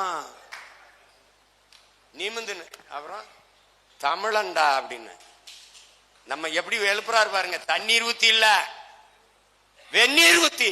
எங்கு பிறப்பினும் தமிழன் தமிழனே, இங்கு பிறப்பினும் அயலான் அயலானேங்கிறாரு. அடுத்து என்ன சொல்றாரு, தமிழன் பெருமைக்குரியவன், காரணம் தமிழ் பெருங்குடியில் பிறந்ததனாலேயே தமிழன் பெருமைக்குரியங்கிறாரு. ஒரு திமிர் வேணா. உலகிற்கு அறிவியல், நாகரிகம், தொழில்நுட்பம், வேளாண்மை, கலை, இலக்கியம், பண்பாடு எல்லாவற்றையும் கற்பித்து அறிவை கடன் கொடுத்த ஒரு இனம் தமிழினம். அந்த திமிர் இல்ல. அவர் சொன்னவன அவரு பார்த்து படிக்கிற பயிலு, பேரையே பார்த்து படிக்கிற பயிலு எல்லாம் பின்னாடி போய் நின்றுகிட்டு இம்சை குடிக்கிட்டு கொடுமை கொடுமை. கிறிஸ்தவ மதத்துல பிறந்துட்டாலே ஒருத்தன் கிறிஸ்தவன் இல்ல, தமிழ் இனத்துல ஒருத்தன் பிறந்துட்டாலே தமிழன் இல்ல, இஸ்லாத்துல பிறந்துட்டாலே ஒருத்தன் இஸ்லாத்துல. எவன் நபி மொழி மாறாமல் வாழ்றானோ அவன் இஸ்லாமிய. எவன் இறை வாக்கியத்திற்கு இடை வாக்கியத்திலிருந்து பிறழாமல் வாழ்கிறானோ அவன் கிறிஸ்தவன். சும்மா கிறிஸ்தவத்துல பிறந்துட்டு மண்ணெளி விற்கிற கான்ட்ராக்ட் எடுத்தீங்கன்னா கிறிஸ்தவன் ஆயிருவியா? சொல்லு. கஞ்சா அபின் வித்துட்டீங்கன்னா கிறிஸ்தவன் ஆயிருவியா? அடுத்த கேள்வி. நான் தமிழ் சுவிசேஷம் ருத்ரன் திருச்சபையிலேருந்து வந்திருக்கிறேன். சுவிசேஷகர் ஸ்ரீகன் பால் தரங்கம்பாடியில் தான் கிறிஸ்தவ மதத்துக்கு மாற்றி எங்களுக்கெல்லாம் கல்வி கொடுத்தார். எங்களுக்கு தமிழ்நாட்டில் 2 இடைநிலை ஆசிரியர் பயிற்சி பள்ளி இருந்தது. இன்னைக்கு இந்த டெட்டு வந்ததுனால எந்த பள்ளியும் சிறப்பாக செயல்பட முடியல. ஆசிரியர்கள் நியமனம் தடப்பட்டு உள்ளது. அதோட மேலே என்னன்னாக்கா, எங்களுடைய முன்னோர்களெல்லாம் என்னுடைய தாத்தாவோட தாத்தாலாம் ஆசிரியர். ஆனால் இப்போ வந்திருக்கிற ஒரு பரப்புரை என்ன இருக்குனாக்கா, நாங்கள் தான் திராவிட கட்சிகள் தான் உங்களுக்கு கல்வியை கொடுத்தோன்னு சொல்லிக்கிட்டு இருக்காங்க. எங்கள் முன்னோர்கள் கன்னியாகுமரியிலும் இருக்காங்க. அங்கே உள்ள என்ன சொல்லுவாங்க, நாங்கள் கிறிஸ்தவ லுத்ரன் சபையில் உள்ளவங்க, எங்களுக்கு மிஷினரி பாதிரிமார்களோட மனைவிமார்கள் எங்களுக்கு ஜாக்கெட் தைச்சு கொடுத்தாங்கன்னு சொல்லுவாங்க. ஆனால் நாங்கள் லுத்ரன் திருச்சபையை பொறுத்த வரைக்கும் எந்த திராவிடத்தையும் நாங்கள் ஏற்றுக்கொள்ளவில்லை. நாங்கள் எதுக்காக சொல்றோம்னாக்கா, நாங்கள் எங்களுக்கு வந்து கிறிஸ்தவர்கள் வந்து நாங்கள் இயேசுநாதரை நாங்கள் நம்புறோம், அவரே நாங்கள் தொழுகிறோம். அவர் எங்களுக்கு என்ன சொல்லி தனி மனித ஒழுக்கத்தையும் திருச்சபையிலேருந்து ஒரு கட்டுப்பாடுகள்லாம் இருக்குது. மார்ட்டின் லூத்தர் என்னன்னா விதிகள் தொடங்கி வச்ச ஒரு ஆணியில் அடித்து ரோம்ல அறிவித்தாரோ அதை தான் நாங்கள் வந்து கடைபிடித்து கொண்டு இருக்கிறோம். எங்க திருச்சபையில் எந்த சபை குருமாரும் பெரியாரை குறித்தோ கருணாநிதியை குறித்தோ பேசினார்கள்னாக்கா சபை மக்கள் எதிர்ப்பு தெரிவிப்பார்கள். எதற்காக சொல்கிறேன் என்றால், இவர்கள் மிஷனரிகளால் கிறிஸ்தவ பள்ளிகள் படிக்கப்பட்டு இன்னைக்கு தமிழகம் மட்டும் பார்த்தீங்கன்னா எங்களுடைய உறவினர்களே ஒரு 2000 பேருக்கு மேல வந்து அரசு ஊழியர்கள் ஆசிரியராக இருப்பாங்க. எனக்கு இன்னும் சொல்ல வேண்டும் என்றால், எங்களுடைய குடும்பத்தில் வந்து முன்னோர்கள் வந்து 18 பேர் வந்து டாக்டரா இருந்திருக்காங்க. எப்ப சுதந்திரம் அடையறதுக்கு காலகட்டத்திலேயே எங்களுக்கு கல்வி கொடுத்தது கிறிஸ்தவ மதம் என்றதை தெரிவித்துக் கொள்கின்றோம். மேலும் உங்களுடைய வந்து ஒரு கோரிக்கை என்னன்னாக்கா, மண் சார்ந்து நடத்தக்கூடிய ஒரே அரசியல் கட்சி நாம் தமிழர் கட்சி மட்டும்தான். நன்றி நன்றி. இன்னைக்கு பாத்தீங்கன்னாக்கா ஜியாலஜி வந்து பிஎஸ்சிக்கு மேலதான் இருக்குது, மண்ணியல் பள்ளிகளை வந்து கிடையாது, அது பிஎட் பயிற்சியும் கிடையாது. அதனால இன்னைக்கு இளைஞர்களுக்கு மண்ணியலை குறித்து பாட திட்டமே இல்லாமல் இந்த திராவிட கட்சிகள் முடக்கி வைத்திருக்கிறார்கள். நீங்கள் ஆட்சிக்கு வந்தால் மண்ணியல் பிஎட் வந்து தொடங்குங்களா என்று கேட்டுக்கொள்கிறேன். நீங்க அந்த திராவிட இயக்கங்களுக்கு திமுகவுக்கு ஆதரவு கொடுக்கறது இல்லை. நீங்க அந்த நிலைப்பாட்டில் உறுதியா இருங்க, தொடருங்க. உங்களுக்கு என்னுடைய வாழ்த்துக்கள். அதுக்கப்புறம் டெட்டுக்கு நாம ஒரு டெட்டை போடுவோம், அது ஒரு சொல்லப்படாதீங்க. நீங்க வந்தா மண்ணியல் பாடமும் ஒரு பெருசு இல்ல, அது அதிகாரத்துக்கு வருவதுக்கு முன்னாடி மண்ணியலை பற்றி பாடம் எடுத்துக்கிட்டே இருக்க பாருங்க. வரும்போது அதை பாடமா கொண்டு வந்து உண்மையிலேயே அதை செயல்படுத்துவோம். நம்பிக்கையோட இருங்க, நீங்க பாப்பீங்க. அண்ணே வணக்கம். உங்களை வந்து 99 கருமாத்தூரில் பார்த்ததுலேருந்து நீங்கள் பேசுனதுலேருந்து அதில் நடந்த மாற்றங்கள்லேருந்து எல்லாத்தையும் கவனிச்சுக்கிட்டு வர்ற ஒரு ஆள் நான். இந்த மாற்றம் என்பது மாறாத தத்துவம் அப்படிங்கிறதையும் உணர முடியுது. ஆனால் என்ன அப்படின்னா, இன்னைக்கு ஊழல் நிறைந்த ஒரு நிறுவனம் பயப்படுத்தப்பட்ட ஒரு சூழ்நிலையில் இன்னைக்கு இந்த ஆட்சி வந்து அட்லீஸ்ட் ஒரு 10,000 30,000 50,000 கொடுத்தா அவங்க எல்லாம் நல்லா கவனிச்சா போதும், ஓரளவுக்கு நடந்துரும். நாம் தமிழர் ஆட்சி வந்தா அது மாதிரி நடக்கிறதுக்கு வாய்ப்பு இல்லை அப்படிங்கிற ஒரு சூழ்நிலையை உருவாக்கி வச்சிருக்கிறாங்க. திரும்ப திரும்ப எப்படி நம்ம திமுகவுக்கு ஓட்டு போட்டாதான் சிறுபான்மை மக்களை எல்லாம் காப்பாற்றுவாங்கன்னு பிரெயின் வாஷ் பண்ணி வச்சிருக்காங்களோ, அது போல இந்த ஊழல் நிறைந்த நிறுவனங்கள். அப்ப இந்த நிறுவனங்கள்லாம் பாதுகாக்கப்படணும்னா இப்ப இருக்கிற ஆட்சியை நம்ம எப்படியாவது காப்பாத்தியே ஆகணும். ஏன்னா நம்மளுமே ஊழல் மறைஞ்சு போயிருக்கிறதுனால அதை காப்பாத்தி ஆகணுங்கிற ஒரு சூழ்நிலை இருக்கு. இப்ப நாம் தமிழர் ஆட்சியில இப்படிப்பட்ட ஃபர்ஸ்ட் நிறுவனங்களை கிறிஸ்தவ நிறுவனங்கள் காப்பாற்றப்படுமா அப்படிங்கிற அந்த ஒரு சூழ்நிலை இருக்குது. இதை சொல்லி சொல்லி தான் இதை நம்பாதீங்க, நீங்க ஏற்கனவே இருக்கிற சிஸ்டத்தை அப்படியே ஃபாலோ பண்ணாதான் நல்லது அப்படின்ட்டு சொல்றாங்க. அதனால நீங்க என்ன அதுக்கு ஒரு விடை தரீங்க? நான் அருள் திரு அடிகளா இருக்கு நான் ஒன்ன சொல்ல விரும்புறேன். நீங்க மாட்டுக்கு மரத்துக்கு மண்ணுக்கு செடி கொடிகளுக்கு நிக்கிற நம்ம இந்த பிள்ளைகள் கிறிஸ்தவத்துக்கு நிற்பாங்களா இஸ்லாத்துக்கு நிற்பாங்களா அப்படி இல்லை. மதத்தையும் கடந்து மானுடத்தை நேசிக்கிற, மானுடத்தையும் தாண்டி உயிர்மை நேயத்தை நேசிக்கிற பிள்ளைகள் நம்ம. நீங்க உறுதியா இருங்க, நம்ம தான் இந்த நாட்டில் எல்லாருக்குமான பாதுகாப்பு பேரர். அதுல இவங்க அந்த அச்சத்தை ஏற்படுத்தினால்தான் அது தனக்கான வாக்கா மாறுதுங்கிறனால திருப்பி திருப்பி திருப்பி அதையே சொல்லிட்டு இருக்காங்க. என்ன பாதுகாப்பு தந்துட்டாங்கன்னு சொல்லுங்க.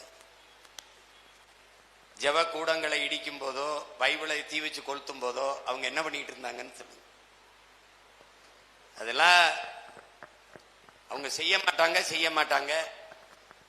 அந்த நேரத்துல ஒரு பசப்பு இனிப்பு வார்த்தைகளை பேசி அந்த வாக்கை பறிக்கத்தான் அவங்க இது பண்ணுவாங்க. மக்களுக்குள் வந்து ஏதோ நம்ம வேற்று கிரகத்தின் வாசிகள் இங்க வந்து வேற ஒரு நாட்டுல வாழ்றோம், நமக்கு பாதுகாப்பற்ற ஒரு சூழல் இருக்குங்கிற மாதிரி சொல்லி சொல்லி சொல்லி இவன் தான் வேற இடத்துல இருந்து வந்து நம்மளோட நிக்கிறான்.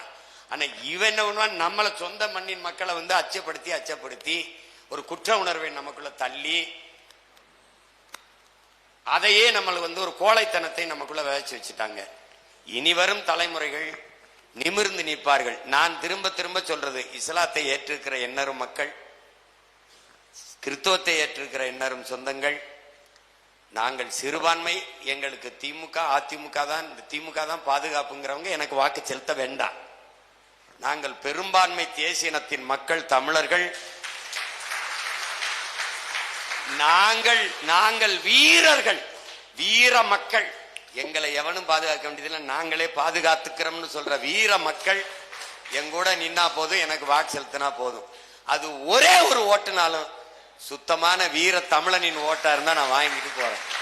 எல்லாம் நாங்க எங்களுக்கு திமுக தான் பாதுகாப்பு, நாங்க கோழைகள் நினைக்கிறவன் எனக்கு போற்றாத. ஏன்னா கோழையின் ரத்தம் என் உடம்புல சேராது.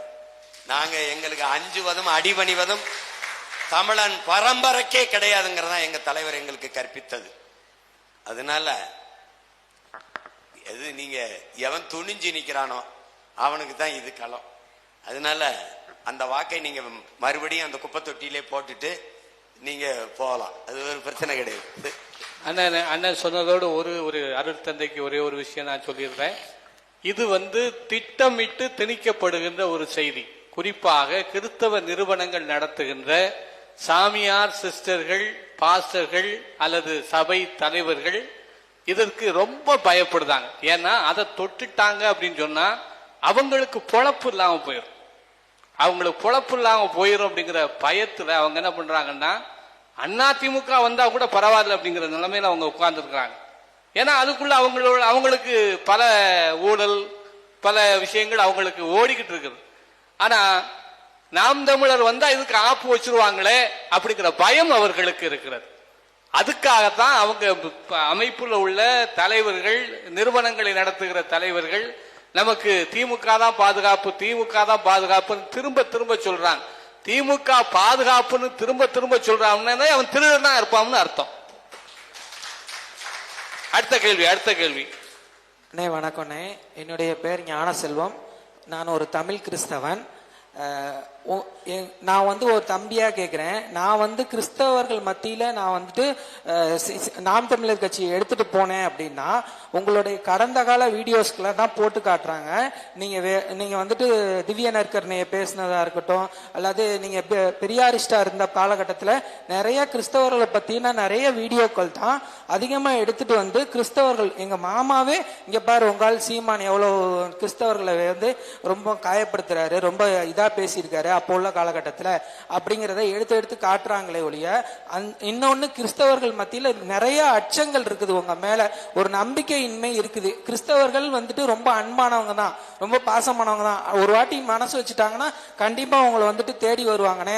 ஆனா இந்த அச்சங்களையும் இந்த ஒரு தயக்கங்களையும் போக்குறதுக்கு எங்களை மாதிரி தம்பிங்களுக்கு நீங்க என்ன ஆலோசனை சொல்லுவீங்கிறதா என்னுடைய கேள்வினா. நன்றி.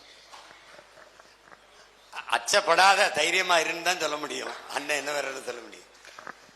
அது நம்ம தான் சொல்றோமே, கடந்த காலத்துல அது பேசினது இறைமறிப்பை ஏற்று இருந்த போது, திராவிட இயக்கங்கள்ல பேசினது அது இதை மட்டும் இல்ல. கிருஷ்ண பரமாத்மாவை பேசிட்டாரு, ராமரை பேசிட்டாருன்னு இந்து கடவுளுக்கு அனுப்புறது, கிருஷ்ணரை பேசிட்டாருன்னு குறிப்பா நம்மள இருக்கிற கோணார் நம்ம சொந்தங்களுக்கு அனுப்புறது. அது யார் செஞ்சதுன்னா நீங்க சொல்ற சோக்கால்டு முற்போக்கு. நான் பேசுனது கேசட் யார்ட்ட இருந்தது, அந்த பேச்சு யார்ட்ட இருந்தது, யாரு பேச வச்சானோ அவன்கிட்ட இருந்தது. அவன் அரசியலுக்கு வரும்போது என்னை எதிர்கொள்ள முடியாதுன்னு அவன இதை கிறிஸ்தவத்தை பாருங்க உங்களை அப்படி திட்டாருன்னு நீங்க இதையே நம்பிட்டு இருந்தீங்கன்னா, நான் கேட்ட கேள்வி, நீங்க கருணாநிதி பரிசுத்தாவியால் இட்லி வேகாதுன்னு சொன்னாரு, அவரை நம்பி எப்படி ஓட்டு போட்டீங்க நீங்க திருப்பி கேட்கணும். 2010 நாம் தமிழர் கட்சி ஆரம்பிச்ச பிறகு எங்க அண்ணன் சொல்றதை கேள்வி. அது நான் வழி நடந்த பாதை, இது நான் வழி நடத்தும் பாதை. இதுல அந்த பாதையில நீங்க அன்னைக்கு அப்படி பேசுனீங்க, அன்னைக்கு பேசினேன், இன்னைக்கு பேசுறேன். அதுக்கு பேர் தான் பகுத்தறிவுங்கிறது, வளர்ச்சிங்கிறது. நான் ஒன்னாப்புல படிச்சேன்ல, அதே பாடத்தையே இப்பவும் படிச்சுட்டு இருந்தேன்னா நான் அறிவு வளர்ச்சின்னு நினைப்பியா இல்ல எப்படி நினைப்ப?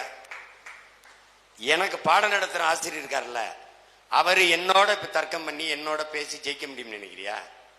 எந்த பயிற்சியாளன் தம்பி பதக்கம் வாங்கியிருக்கான்? பயிற்சி எடுத்தவன் தான் பதக்கம் வாங்கியிருக்கான். உங்களுக்கு புரியுதா? பயிற்சி கொடுத்தவன் இருக்கான்.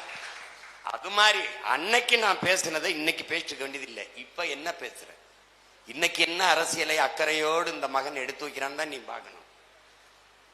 இதுல கிறிஸ்தவத்துக்கு தனியா, இஸ்லாத்துக்கு தனியா, இந்துக்கு தனியா அப்படி எடுத்து வைக்க முடியாது. இதுல கன்னடருக்கு தனியா, தெலுங்குக்கு தனியா, மலையாளிக்கு தனியா எடுத்து வைக்க முடியாது. மொத்தமாவே நாட்டுக்கும் மக்களுக்கும் எது சரி, மொத்த மக்களுக்கும் எது சரியான அரசியல், எது சரியான ஆட்சி முறை, அதை தான் செய்ய முடியும். அந்த அரசியலை எடுத்து வைக்கிறோமா இல்லையான்னு தான் நீங்க பார்க்கணும். அதை சொல்லு. அதுக்கு மேல சொல்றவங்களுக்கு அண்ணன் உனக்கு சொல்லுவேன், அறியாமையில் இருக்கிற மக்களுக்கு நீ கற்பிக்கலாம், பொறாமையில் இருக்கிறவனுக்கு ஒன்றையும் நீ போதிக்க முடியாது. அவர்கிட்ட சொல்லு, நீ இறைமகன் இயேசுவே வந்து சொன்னாலும் அவர் மாற மாட்டார், அவர் திமுகவுக்கு தான் போடுவார். அதனால சரி விட்டுருங்கன்ட்டு போயிரு. நீ உனக்கும் கீழே போ, அருவி மாதிரி கீழே பாய், உனக்கும் கீழே போ. ஐயா அப்துல் கலாம் அமைச்சர்களை கூட்டி பேசினாரா, எம்எல்ஏ எம்பியில கூட்டி பேசினாரா? பள்ளிக்கூடம் கல்லூரியா போய் பேச காரணம் நீங்க பதர்கள் ஆயிட்டாங்க, இன்னும் ஒரு தலைமுறையாவது தயார் செய்வோம்னாரு. அதை நீ புரியுதா? அண்ணே வணக்கம். ஒரு 5-6 ஆண்டுகளுக்கு முன்னால நினைக்கிறேன், மதுரையில கூடல் நகர்ங்கிற பகுதியில 5 சபைகள் ஒரே நாள்ல அடிச்சு நொறுக்கப்பட்டது. அது நடந்த அடுத்த நாள் காலையிலே நீங்க விமானத்துல பறந்து வந்து மதுரையில இறங்கி காலையில இருந்து மதியம் 3 மணி வரைக்கும் அந்த 5 சபைகளையும் வந்து பார்வையிட்டு அந்த மக்களுக்கு ஆறுதல் சொன்னீங்க. அதற்கு பிறகு ஜீசஸ் கால்ஸ்ங்கிற இடத்துல எல்லாரும் ஒருங்கிணைந்து நின்னாங்க. அந்த கூட்டத்திலையும் நீங்கள் கிறிஸ்தவர்களுக்கு ஆதரவா பேசுனீங்க. பிறகு பிற்பகல் 3 மணிக்கு மேல அந்த அடிபட்டவர்கள் எல்லாம் அரசு ராஜாஜி மருத்துவமனையில இருந்தாங்க, அவங்களை எல்லாம் போய் சென்று பார்த்தீங்க. ஆனால் அதையெல்லாம் முடிச்சுட்டு உடனே திரும்ப விமானம் ஏறிட்டீங்க. அறைக்கு கூட போகல, ஓய்வு கூட எடுக்கல. ஆனால் அப்படி நீங்கள் இந்த மக்களுக்காக விழுந்து விழுந்து அவர்கள் துயரப்படும் போது, துன்பப்படும் போதெல்லாம் நீங்கள் நிற்கிறீங்க. ஆனால் இந்த அருட்தந்தையர்கள், இந்த பேராயர் ஆயர் பெருமக்கள் திருப்பலியில வாய் கூசாம ஒவ்வொரு தேர்தலும் 2019 இருந்து இப்ப முடிஞ்ச 2024 தேர்தல் வரைக்கும் திருப்பலியில அந்த ஆல்டர்ல திருப்பலி பீடத்துல நின்னுகிட்டு சீமானுக்கு போடாத அப்படிங்கிற கணக்கு தான் எனக்கு புரிய மாட்டேங்குது. அந்த கணக்கை மட்டும் கொஞ்சம் விளக்குங்க.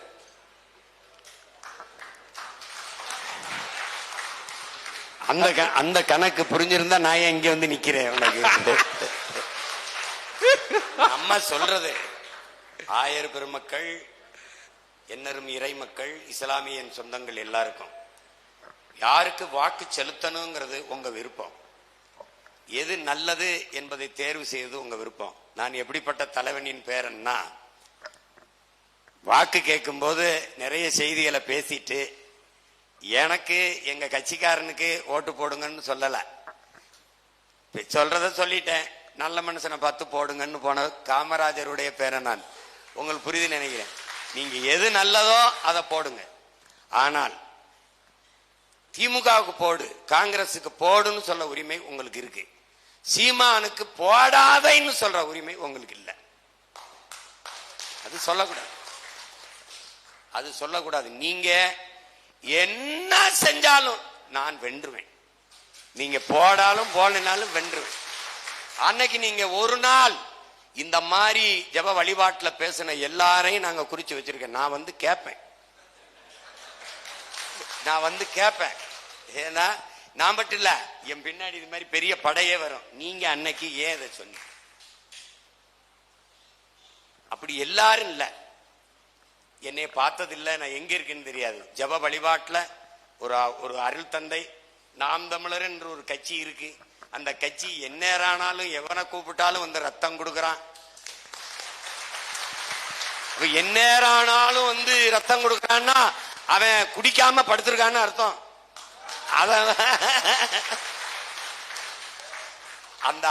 அந்த அருள் தந்தைக்கு என்னுடைய அன்பும் நன்றியும்.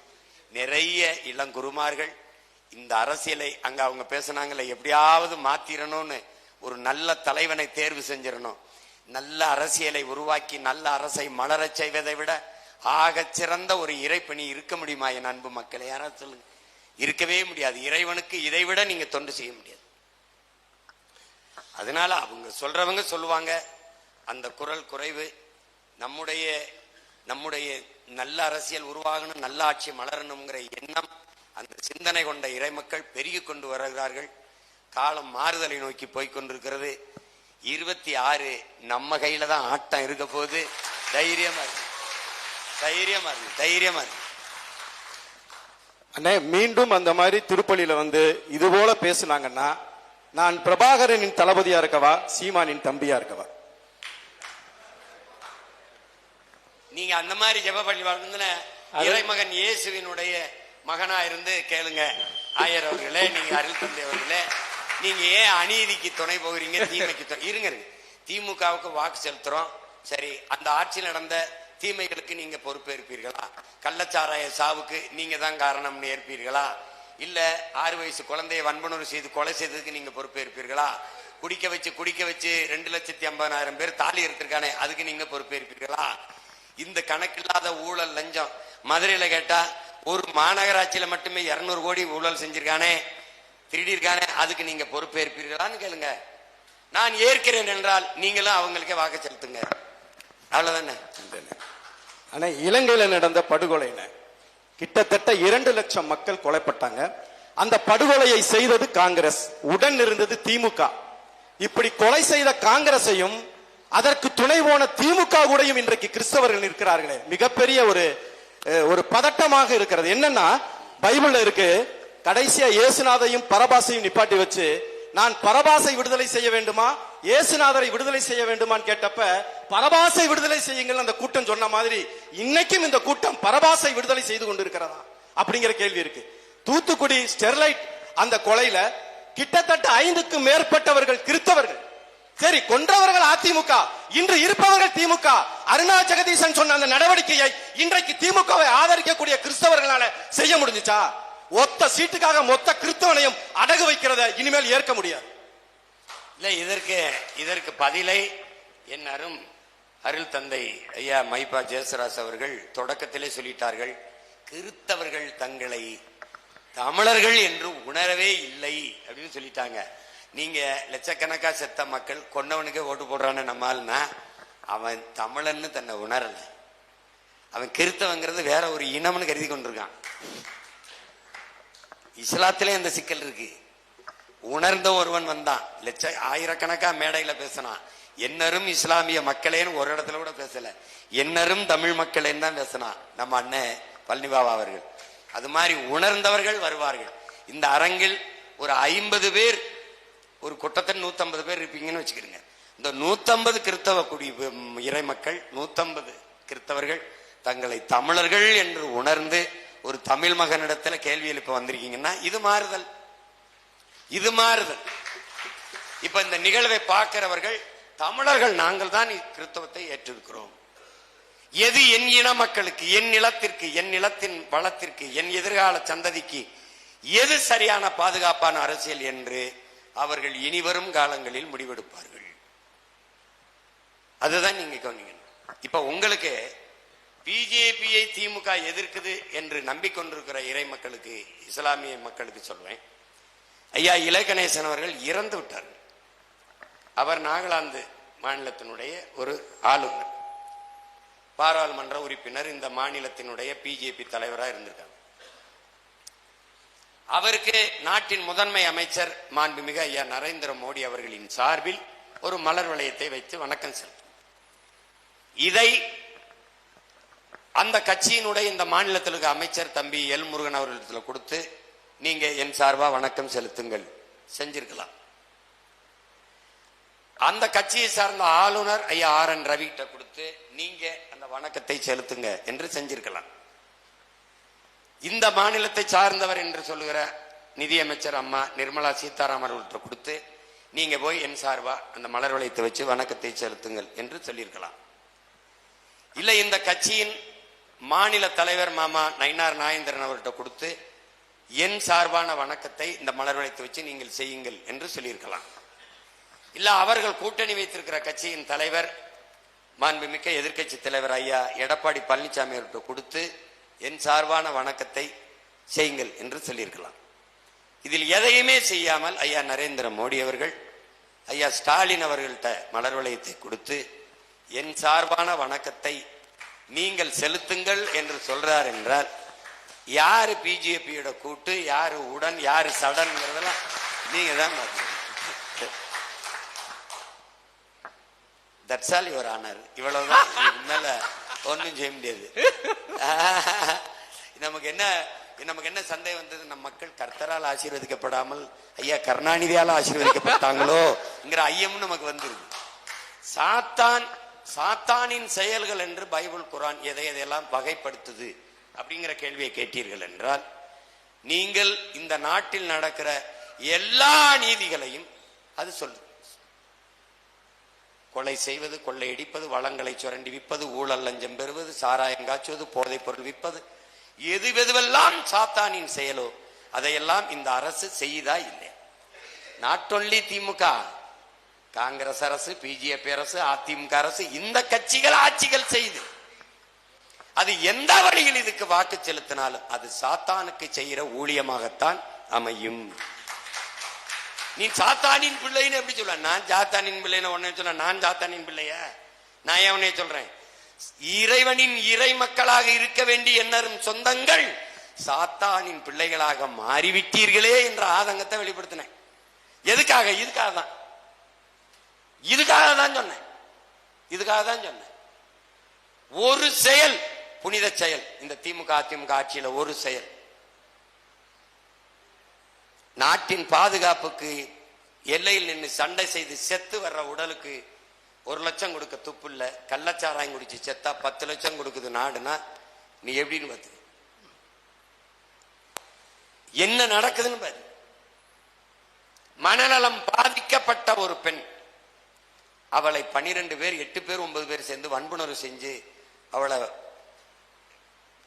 அதை இந்த நாடு வேடிக்கை பார்க்குது. எல்லாமே அநீதியா இருக்குது. இது எதனுடைய ஆட்சி? நான் படிச்சதுல எனக்கு ரொம்ப வியந்தது, இறந்த பிறகு எங்கேயோ நரகம் இருக்கு சொர்க்கம் இருக்குன்னு தேடிட்டு இருக்க. யாருக்குடா தெரியும் இது இன்னொரு கிரகத்தின் நரகமா கூட இருக்கும்டாங்கிற அந்த பூமியை. நீ வேற இடத்துல நரகம் இருக்குன்னு நினைச்சுக்கிட்டு இருக்க. வேற கிரகத்தின் நரகமா இந்த பூமி இருக்கலாம்டா. ஏன்னா நீ நரகத்துல என்னென்ன இருக்குன்னு தெரியும், அதெல்லாம் இங்க இருக்கு. என்ன எங்க ஐயா சிரிக்கிறாங்க, அதெல்லாம் இங்க இருக்கு. என்னுடன் பிறந்தார்களே, அதெல்லாம் இங்க இருக்கு. அறிவை வளர்க்கும் கல்வி, உயிரை காக்கும் மருத்துவம், உலக உயிர்களின் உயிர் தேவையாக இருக்கிற நீர், இது 3ம் விற்பனைக்கு வந்துவிட்ட ஒரு நாடு இல்லை என் அன்பு மக்களே, சுடுகாடு, அது நரகம். கல்வி என்பது மானுட உரிமை, அதை கொடுக்க வேண்டியது அரசின் கடமை. மருத்துவம் ஒரு மகத்தான சேவை, அதன் மக்களுக்கு தேவை, அதை கொடுக்க வேண்டியது அரசின் சேவை. தவிச்ச வாய்க்கு தண்ணி தர முடியாத தேசம் அது நாடு, அது அரசு. அது அரசா தரிசா? ஒரு தன் தேசத்தின் குடிகளுக்கு தவிச்ச வாய்க்கு தண்ணி தர முடியல. தண்ணி வேணுமான்னு எங்க ஐயா கேட்டாப்ல, அந்த போத்தல் எடு, என்ன இளவு, இது உரிமையாளர் எவன்? இது யாரு? ஜாஸ். இவன் எங்கிட்டு இருக்கான்? இவன் எங்க தண்ணி எடுக்கிறான்? மக்களுக்கு கிடைக்காது, அரசாங்கத்துக்கு கிடைக்காது, இந்த மாதிரி அயோக்கிய பயில்களுக்கு எப்படி கிடைக்குது? ஏப்ரல் மேல குடத்தை வச்சுக்கிட்டு மைல்கள் கணக்காக என் தாய்மார்கள் நிற்கும் போது ஒரு கடையில் அடிச்சா அப்பள கேன 50 கேன கொண்டாந்து இறக்கி விட்டு போறானே, அவனுக்கு மட்டும் இப்படி தண்ணி கிடைக்குது? இந்த கேள்வியை எனக்கு தவிக்குது. போத்தலை குடிச்சிடறேன். காக்கை, குருவி, கொக்கு, சிட்டு, மான்மைன்னெல்லாம் என்ன பண்ணும்? இதை சிந்திக்காத என்ன நீ இறை மக்களா இருந்து என்ன பண்ண போற? 5 வேளை தொழுது என்ன பண்ண போற? அனுதினமும் ஜெபிச்சு என்ன பண்ண போற? கோயில்ல போய் கிடா வெட்டி பொங்க வச்சு என்ன போற? என்ன பண்ண போற? அதை என்றைக்கு அதை உணர்கிறாயோ அதுக்கு பேர் தான் உயிர்மை நேயம். இந்த காக்கை என்ன செய்யும்? இந்த கொக்கு என்ன செய்யும்? இந்த புறா என்ன செய்யும்? வலையொலி இருக்கு, தட்டுங்க. பாம்பு வருது, கொத்த வருதுன்னு நினைக்காம அது மயங்கிறத பார்த்து ஒரு போத்தலை எடுத்து கொடுக்குறான், தண்ணியை குடிச்சிட்டு போகுது. அணிலு பள்ளிக்கூடத்துக்கு ஒரு பிள்ளை அப்படி கும்பிட்டு கும்பிட்டு கும்பிட்டு தண்ணி கேட்குது. வேணா இருக்கு, நான் வேணா அனுப்புறேன். நாங்க பரப்பணும். குரங்கு ஓடி அந்த தண்ணிக்கு கும்பிட்டு கேக்குது. ஒரு மாடு, ஆடு எல்லாம் எவ்வளவு கஷ்டப்படுது தண்ணிக்கு பாருங்க. அந்த காட்டுறாப்ல நாய் பைப்புல போய் நின்றுட்டு இது வந்து நீ நினைச்சுக்கிட்டு இருக்க அது நாடுன்னு. சுடுகாடு, இது நரகம். சந்திர மண்டலத்துக்கு ராக்கெட்டை விட்டு அங்க போய் தண்ணி இருக்கா காத்திருக்கான்னு பாக்குறத நிப்பாட்டு சாமி, இங்க இருக்கிற தண்ணியையும் காத்தையும் காப்பாத்த வா சாமின்னு கூப்பிடுறோம். உங்களுக்கு புரியுதா? புரியுதா? அதுதான் இங்க இருக்கிறது. சும்மா பிஜேபிக்கு நாங்க கொள்கை எதிரின்ல, எந்த கொள்கையில எதுக்குற? அதான கேள்வி. என் தம்பி அன்னைக்கு மேடையில் சொல்றாரு, வந்திருக்கவன் நல்லவனா கெட்டவனான்னு பாக்காதீங்க, உண்மையானவனான்னு பாருங்கன்னு. கெட்டவன் எப்படா உண்மையா இருப்பேன்? நல்லவனா கெட்டவனான்னு பாக்காதீங்க, உண்மையா இருக்கானான்னு பாருங்க. நல்லவன் உண்மையா இருப்பான், கெட்டவன் எப்படி உண்மையா இருப்பான்? கெட்டவன் உண்மையா இருப்பான் கெட்டதுக்கு. அப்ப எப்படி நீ உணர்ந்து பேசுறியா, அடுத்தவன் எழுதி கொடுத்து பேசுறியா? அவன் எழுதி கொடுத்தவன் முட்டாப்பையில இருக்கான்னு உனக்கு தெரியுதா இல்லையா? அவன் முன்னாடி நின்று கூடி இருந்தவன் கேட்க மாட்டான், உங்க அண்ணன் கேட்பானா இல்லையா? இதுக்கு பதில் சொல்லணும்ல. பிஜேபி கொள்கை எதிரி, திமுக அரசியல் எதிரி, அது வல்ல கொள்கை. உன் கொள்கை என்னன்னு சொல்லு, பிஜேபிக்கு எதிராக இருக்கல நான் பாக்குறேன். அதான முக்கியம். அரசியலுக்கும் கொள்கைக்கு என்ன வேறுபாடு இருக்குப்பா சொல்லுப்பா. கொள்கை எதிரி, அப்ப கொள்கை வேற அரசியல் வேறைய? யாரா உனக்கு சொல்லிக் கொடுக்குறா யோக்கியப்ப? யாரா அதெல்லாம்? எவன்டாவே? நான் பல தடவை சொல்லிட்டேன், டே கொள்கையை மாத்த இல்ல எழுதி கொடுக்குற ஆளப்பையில ஆளை மாத்து, அடுத்தவன் பேச்சு கேட்காத, ஒரு தடவை அண்ணன் பேச்சு கேளுன்னு பல தடவை சொல்லிட்டேன். அவனுக்கு ஏதாவது அறிவு இருந்தா சொல்லிக் கொடுப்பான. கொள்கை என்ன, அரசியல் என்ன? சரி, கொள்கை எதிரி, அப்ப பிஜேபி அரசியல் செயல்பாடு ஏத்துக்கிறிய? திமுக அரசியல் எதிரி, அவன் கொள்கை நிலைப்பாட்டை ஏற்கிறிய? கொள்கை தானே அரசியலா இது?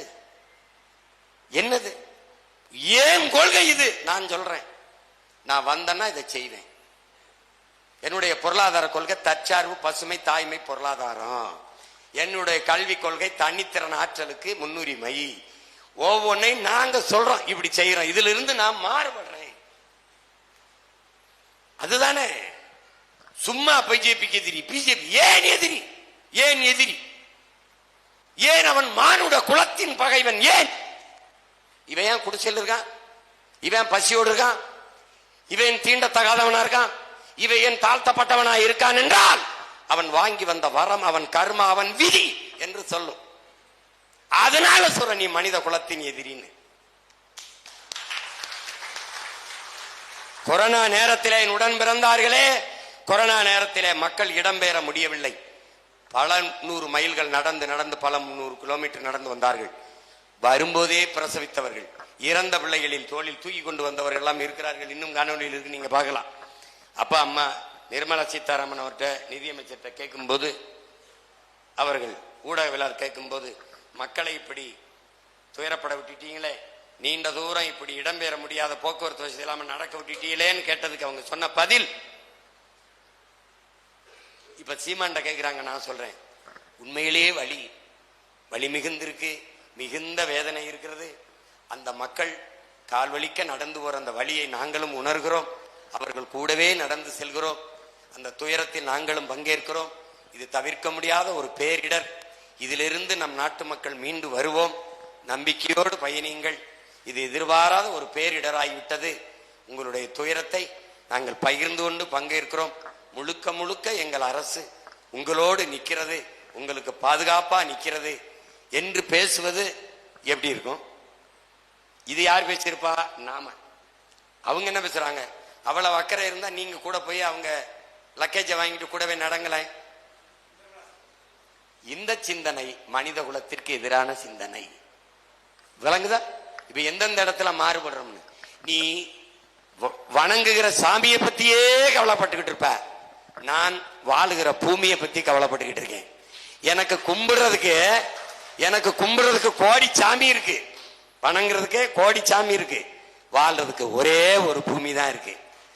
எவ்வளவு வித்தியாசம் இருக்கு பத்தியெல்லாம். நீ கோயிலை விட்டு வெளியில வர மாட்ட, என் குடிசைக்கு வர மாட்ட. இங்க இருக்கிற இந்த தூரத்தை நீங்க கணக்கு கவலை பண்ணும். அதை விட்டு மண்ணு வெட்டி போறது, மலை வெட்டப்படுறது, கடலுக்குள்ள பிளாஸ்டிக் குப்பை நிறையிறது. இந்த நாடு என் நாட்டு மக்கள் காற்றை சுவாசிக்காமல் கந்தக தூசியை சுவாசிக்கிறது, குடிக்க நீர் இல்லாமல் அல்லாடுவது, உணவு இல்லாமல், விளைய வச்ச உணவுப் பொருளை சேமிக்க உணவு கிடங்கு இல்லாமல், இந்த நிலையில் இருக்கிற மக்களுக்காக இந்த ஆட்சிகள் கட்சிகள் பேசாது. அதனால இந்த கட்சிகள் நிலைப்பாடு கொள்கையிலிருந்து நாங்கள் மாறுபடுறோம்ங்கிறது மாற்று. அதை பத்தி பேசாம சும்மா இந்த சாமியார் சரியில்லை, இந்த சாமியார் சரியில்லை, ஏன் சரியில்லை, இதனால சரியில்லை, இந்த சாமியார் சரியில்லை, எந்த சாமியார் சரியில்லை, அந்த சாமியார் சரி இல்ல, இந்த சாமியார் சரி, இந்த சாமியார் எதையாவது ஒண்ணு சொல்லணும்ல. சரியில்லை என்று சொல்வது எவனும் சொல்லுவான், எது சரி என்று சொல்வதற்கு தான் இங்க ஆழ்த்தப்படுது. அதை கவனத்தில் எடுத்துக்கணும். இனிமேலாவது எண்ணரும் மக்கள் எளிதானதை செய்யாமல் சரியானதை செய்ய பழகுங்கள். ஜெயிக்கிற பக்கம் நிக்க வேண்டும் என்று எண்ணாதீர்கள், நீங்கள் நிக்கிற பக்கத்தை ஜெயிக்க வையுங்கள். சரியானது வென்றே தீரும் என்கிறான் சேகுவேரா. நாம் சரியானவர்கள், சரியானதை செய்கிறோம், வென்றே தீரும். வணக்கம், நான் கமுதியில இருந்து வரேன். நான் என்னுடைய மாமாவும் கமுதியில இருந்து வர்றோம். என்னுடைய கேள்வி என்னன்னா, நான் 12 வருஷமா வடகிழக்கு மாநிலங்களை ரொம்ப அனுபவிச்சேன். இன்னர் லைன் பெர்மிட் பத்தி உள்ள நுழைய முடியல, வெளியில வர முடியல. அது இருந்தா தான் வர முடியும். அந்த மாதிரி கஷ்டத்துல வடவர்கள் வந்து, நான் ஏற்கனவே வடநாட்டு பெண்ணை தான் கல்யாணம் முடிச்சிருக்கேன் டெல்லியில. வடநாட்டுக்காரங்க இங்க ஈஸியா வந்துட்டு போயிடுறாங்க, நம்ம அங்க போறதுக்கு ரொம்ப கஷ்டமா இருக்கு. அப்ப நம்ம நாட்டுல ஒவ்வொரு தடவையும் ட்ரெயின்ல பார்க்கும்போது அவ்வளவு வடவர்கள் வர்றாங்க, ரொம்ப பயமா இருக்கு. கொலை, கற்பழிப்பு எல்லாமே நடந்துகிட்டு இருக்கு. நீங்க நான் எப்படி வடகிழக்கு மாநிலங்களுக்கு போகும்போது இன்னர் லைன் பெர்மிட் போட்டாங்களோ, அதே மாதிரி நீங்க கூடிய சீக்கிரம் இன்னர் லைன் பெர்மிட் அமல்படுத்தி சட்டப்படுத்தி கூடிய சீக்கிரம் பண்ணுவீங்களா? இல்ல, இந்த நிலத்துல உள்நுழைவு அனுமதி, அந்த இன்னர் லைன் பெர்மிட்டை பத்தி வலியுறுத்தி பேசிக் கொண்டிருக்கிற ஒரே இயக்கம், ஒரே ஆளு நான் தான். நீங்க வடகிழக்கு மாநிலத்தில் வாழ்ந்துங்கிறீங்க, நான் போய் வரேன்ல, நான் எடுத்துக்கிட்டு தான் போனோம். அது மாதிரி இன்னர் லைன் பெர்மிட்டு, உள்நுழைவு அனுமதியை கொடுன்னு சொல்லி தொடர்ச்சியா போராடிக்கிட்டு இருக்கேன், வலியுறுத்திக்கிட்டு இருக்கேன். இப்ப அதை மெதுவா இப்ப அதுக்கு வருது அரசு நம்ம அழுத்தத்தால. உறுதியாக நாம் வரும்போது உள்நுழைவு அனுமதியை எடுக்க சொல்லுவோம். அவர்கள் உள்நுழைய வேண்டிய அவசியத்தை தடுப்போம். அவங்க வரமாட்டான், நான் வந்துட்டேன்னா அங்கே நின்றுவான், இருக்கிறவனும் கிளம்பிடுவான். உங்களுக்கு புரியுதா?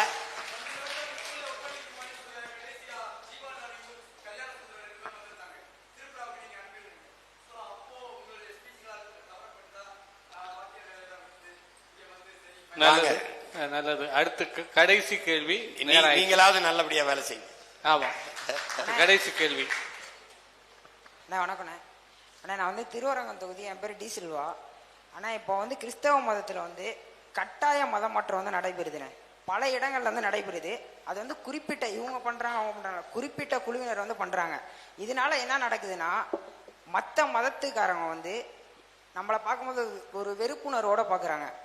இது வந்து எப்படின்னா, ஒரு பொருளாதாரத்தில் பின்தங்கி உள்ள ஒரு குடும்பத்தில் போய் இவங்க வந்து பேசி அவங்களுக்கு ஒரு உதவியை பண்ணி அவங்கள கட்டாயமாக மதம் மாற்றம் பண்ணுறாங்க. நானும் ஒரு கிறிஸ்தவ மதத்தை சேர்ந்தவன் தான்.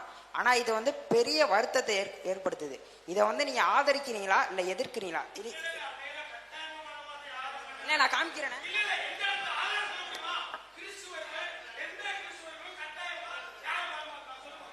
தம்பி தம்பி தம்பி, ஐயா ஐயா, கொஞ்சம் உட்காருங்க. இல்ல அண்ணே,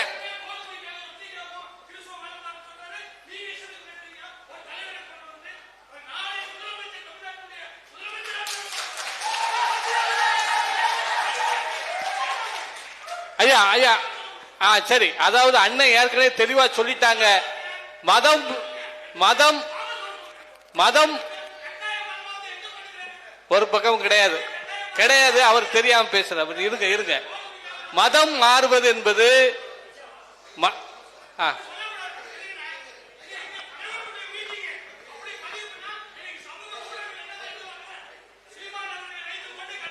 நான் பேசுறேன். இருங்க, நான் இதுக்கு நான் பதில் சொல்லிடுறேன். நானும் தமிழனாக பிறந்தவன். இருங்க, நான் தமிழனாக பிறந்தவன், இந்துவாக வளர்க்கப்பட்டவன். ஆனால் நான் மன நிறைவோடு கிறிஸ்துவை ஏற்றுக்கொண்டு நான் வாழ்ந்து கொண்டிருக்கிறேன். எவனோ எனக்கு எந்த துண்டும் கொடுக்கல, எந்த ஒரு பணமும் கொடுக்கல. நான் மனப்பூர்வமாய் கிறிஸ்துவின் மார்க்கத்தை ஏற்றுக்கொண்டு வாழ்ந்து கொண்டிருக்கிறோம். ஆகவே ஆதாரமற்ற குற்றச்சாட்டுகளை யாரும் பரப்ப வேண்டாம். இது இந்துத்துவத்துடைய சதிகார செயல். எனவே நாங்கள் ஒருமனதாக கிறிஸ்துவத்தை ஏற்றுக்கொண்டிருக்கிறோம். ஆகவே எதுவும் எதை கொண்டும் நாங்கள் மாறவில்லை என்பது உண்மையான ஆணித்தரமான உண்மை செயல். நன்றி. சரி, நன்றி நன்றி. அண்ணன் ஏற்கனவே சொல்லிட்டாங்க. அதாவது மதம் என்பது ஒவ்வொரு மனிதனுடைய தனிப்பட்ட விஷயம், தனிப்பட்ட உரிமை. ஒண்ணு கணிச்சுக்கிறேங்க, கிறிஸ்தவ மதம் மாத்திருக்கணும் அப்படின்னா வெள்ளக்காரன் இந்த நாட்டை ஆண்ட காலத்துல அவன் அவ்வளவு ராணுவ வலிமை வச்சு அவ்வளவு அடக்குமுறை ஒடுக்குமுறை வச்சிருந்தவன் மொத்த பேருமே கிறிஸ்தவரா மாத்திருக்கலாம். ஆமா, பாபர் நினைச்சிருந்தா அவர் எல்லா பேரையுமே கிறிஸ்தவ இஸ்லாமியனா அது செய்யல. நீங்க இங்க இருக்கிற மக்களுக்கு இப்ப அரசியல் செய்யறவர்களுக்கு இது ஒரு கருவியா இருக்கு. அதனால கட்டாய மதம் விருப்ப மதம் அவனவன் விரும்பி ஏற்பான். நான் என்ன இலையில நீ என்ன உணவை வச்சாலும் எதை முதல்ல எடுத்து சாப்பிடுறதுன்னு முடிவு எடுக்கிறது நான் தான். இது நல்லா இருக்கும் சாப்பிடு, இது நல்லா இருக்கும் சாப்பிடு நீ சொல்லக்கூடாது. எனக்கு எது பிடிக்குமோ அதை தான் நான் செய்ய முடியும். எனக்கு கிறிஸ்தவம் விருப்பமா இருக்கு ஏற்கிறேன், இஸ்லாம் விருப்பமா இருக்கு ஏற்கிறேன், இந்து மதம் இந்த சமயம் எனக்கு விருப்பமா இருக்கு அதுல இருக்கேன் தொடர்றேன். எனக்கு நீ ஏன் சிவனை கும்பிடுற முருகனை கும்பிடாம, நீ ஏன் விநாயகரை கும்பிடுற, நீ வந்து கிருஷ்ணரை கும்பிடாம, இது எனக்கானது. மதம் என்பதும் இறை வழிபாடு என்பதும் உணவு என்பதும் உடை என்பதும் அவரவர் உரிமை. அதை போட்டு குழப்பிக்கிற கூடாது. இந்த கட்டாயம்ங்கிற சொல்லு அது நம்ம ஏற்க முடியாது. நமக்கு தெரிஞ்சு எங்க நடந்ததா இல்ல, அதனால அதை விட்டுருவோம். அது அல்ல இங்கே விவாதம். ஆமா, அதனால அன்புக்குரியவர்களே, இதுகாரும் நீங்கள் எல்லோரும் உங்களுடைய கேள்விகளை முன்வைத்து அண்ணன் சீமானிடம் பேசி இருக்கிறீர்கள். அது இருந்து எல்லாருக்கும் ஒண்ணே கொஞ்சம் எனக்கு பயணத்துக்கு நேரம் ஆகுது. இன்னும் ஒரு சந்திப்புல பேசுவோம், நிறைய மனமிட்டு பேசுவோம். இதுல ஒவ்வொருத்தருக்குள்ளே வருத்தங்கள் இருக்கும், காயங்கள் இருக்கும். கடந்த காலம்னு பேசி கொண்டிருக்காமல் எதிர்காலத்துல நம் பிள்ளைகளுக்கு எது சரியான அரசியல், எது பாதுகாப்பான அரசியல், எது எந்த அதிகாரம் இந்த நிலத்தை வளத்தை இந்த மண்ணை மக்களை பாதுகாக்கும் என்பதை புரிந்து கொண்டு என்னரும் இறை மக்கள், என் இனிய சொந்தங்கள், இஸ்லாத்தை கிறிஸ்தவத்தை ஏற்றிருக்கிற என் அருமை தமிழ் சொந்தங்கள், இனிவரும் காலங்களில் நீங்கள் ஆழ்ந்து தெளிந்து யோசித்து வாக்கு செலுத்துங்கள். எங்களுக்கு செலுத்துங்கள் என்று நான் எப்பவும் கேட்கல. எது சரியோ அதை செய்யுங்க. அதுதான் உண்மையிலேயே இறை மக்களுக்கு அழகு. அந்த வழியில் செய்யுங்கள். மறுபடியும் சொல்றேன், அநீதிக்கு எதிரான புரட்சி தீயை பற்ற வைக்கவே நான் இந்த பூமிக்கு வந்தேன் என்று சொன்ன இறைமகன் இயேசுவின் வாக்கியத்தை நினைவில் வைத்துக் கொள்ளுங்கள். உன்னுடைய அதிகாரத்தை உன் இனம் சாராதவனிடத்தில் ஒப்படைக்காதே என்று சொன்னதையும் நினைவில் வையுங்கள். அந்த புரட்சி தீயை, அவர் பற்ற வைத்த புரட்சி தீயை அணைய விடாமல் அடைகாப்பது நம் ஒவ்வொருடைய கடமை. நன்றி, வணக்கம். அண்ணனுக்கு நன்றி. உங்களுக்கு உணவு ஏற்பாடு செய்யப்பட்டிருக்கிறது. அருள் கூர்ந்து அனைவரும் உணவு உண்டு செல்லுமாறு அன்போடு கேட்டுக்கொள்கிறோம். இந்த நிகழ்வுக்கு ஏற்பாடு செய்த அத்தனை உள்ளங்களுக்கு நன்றி.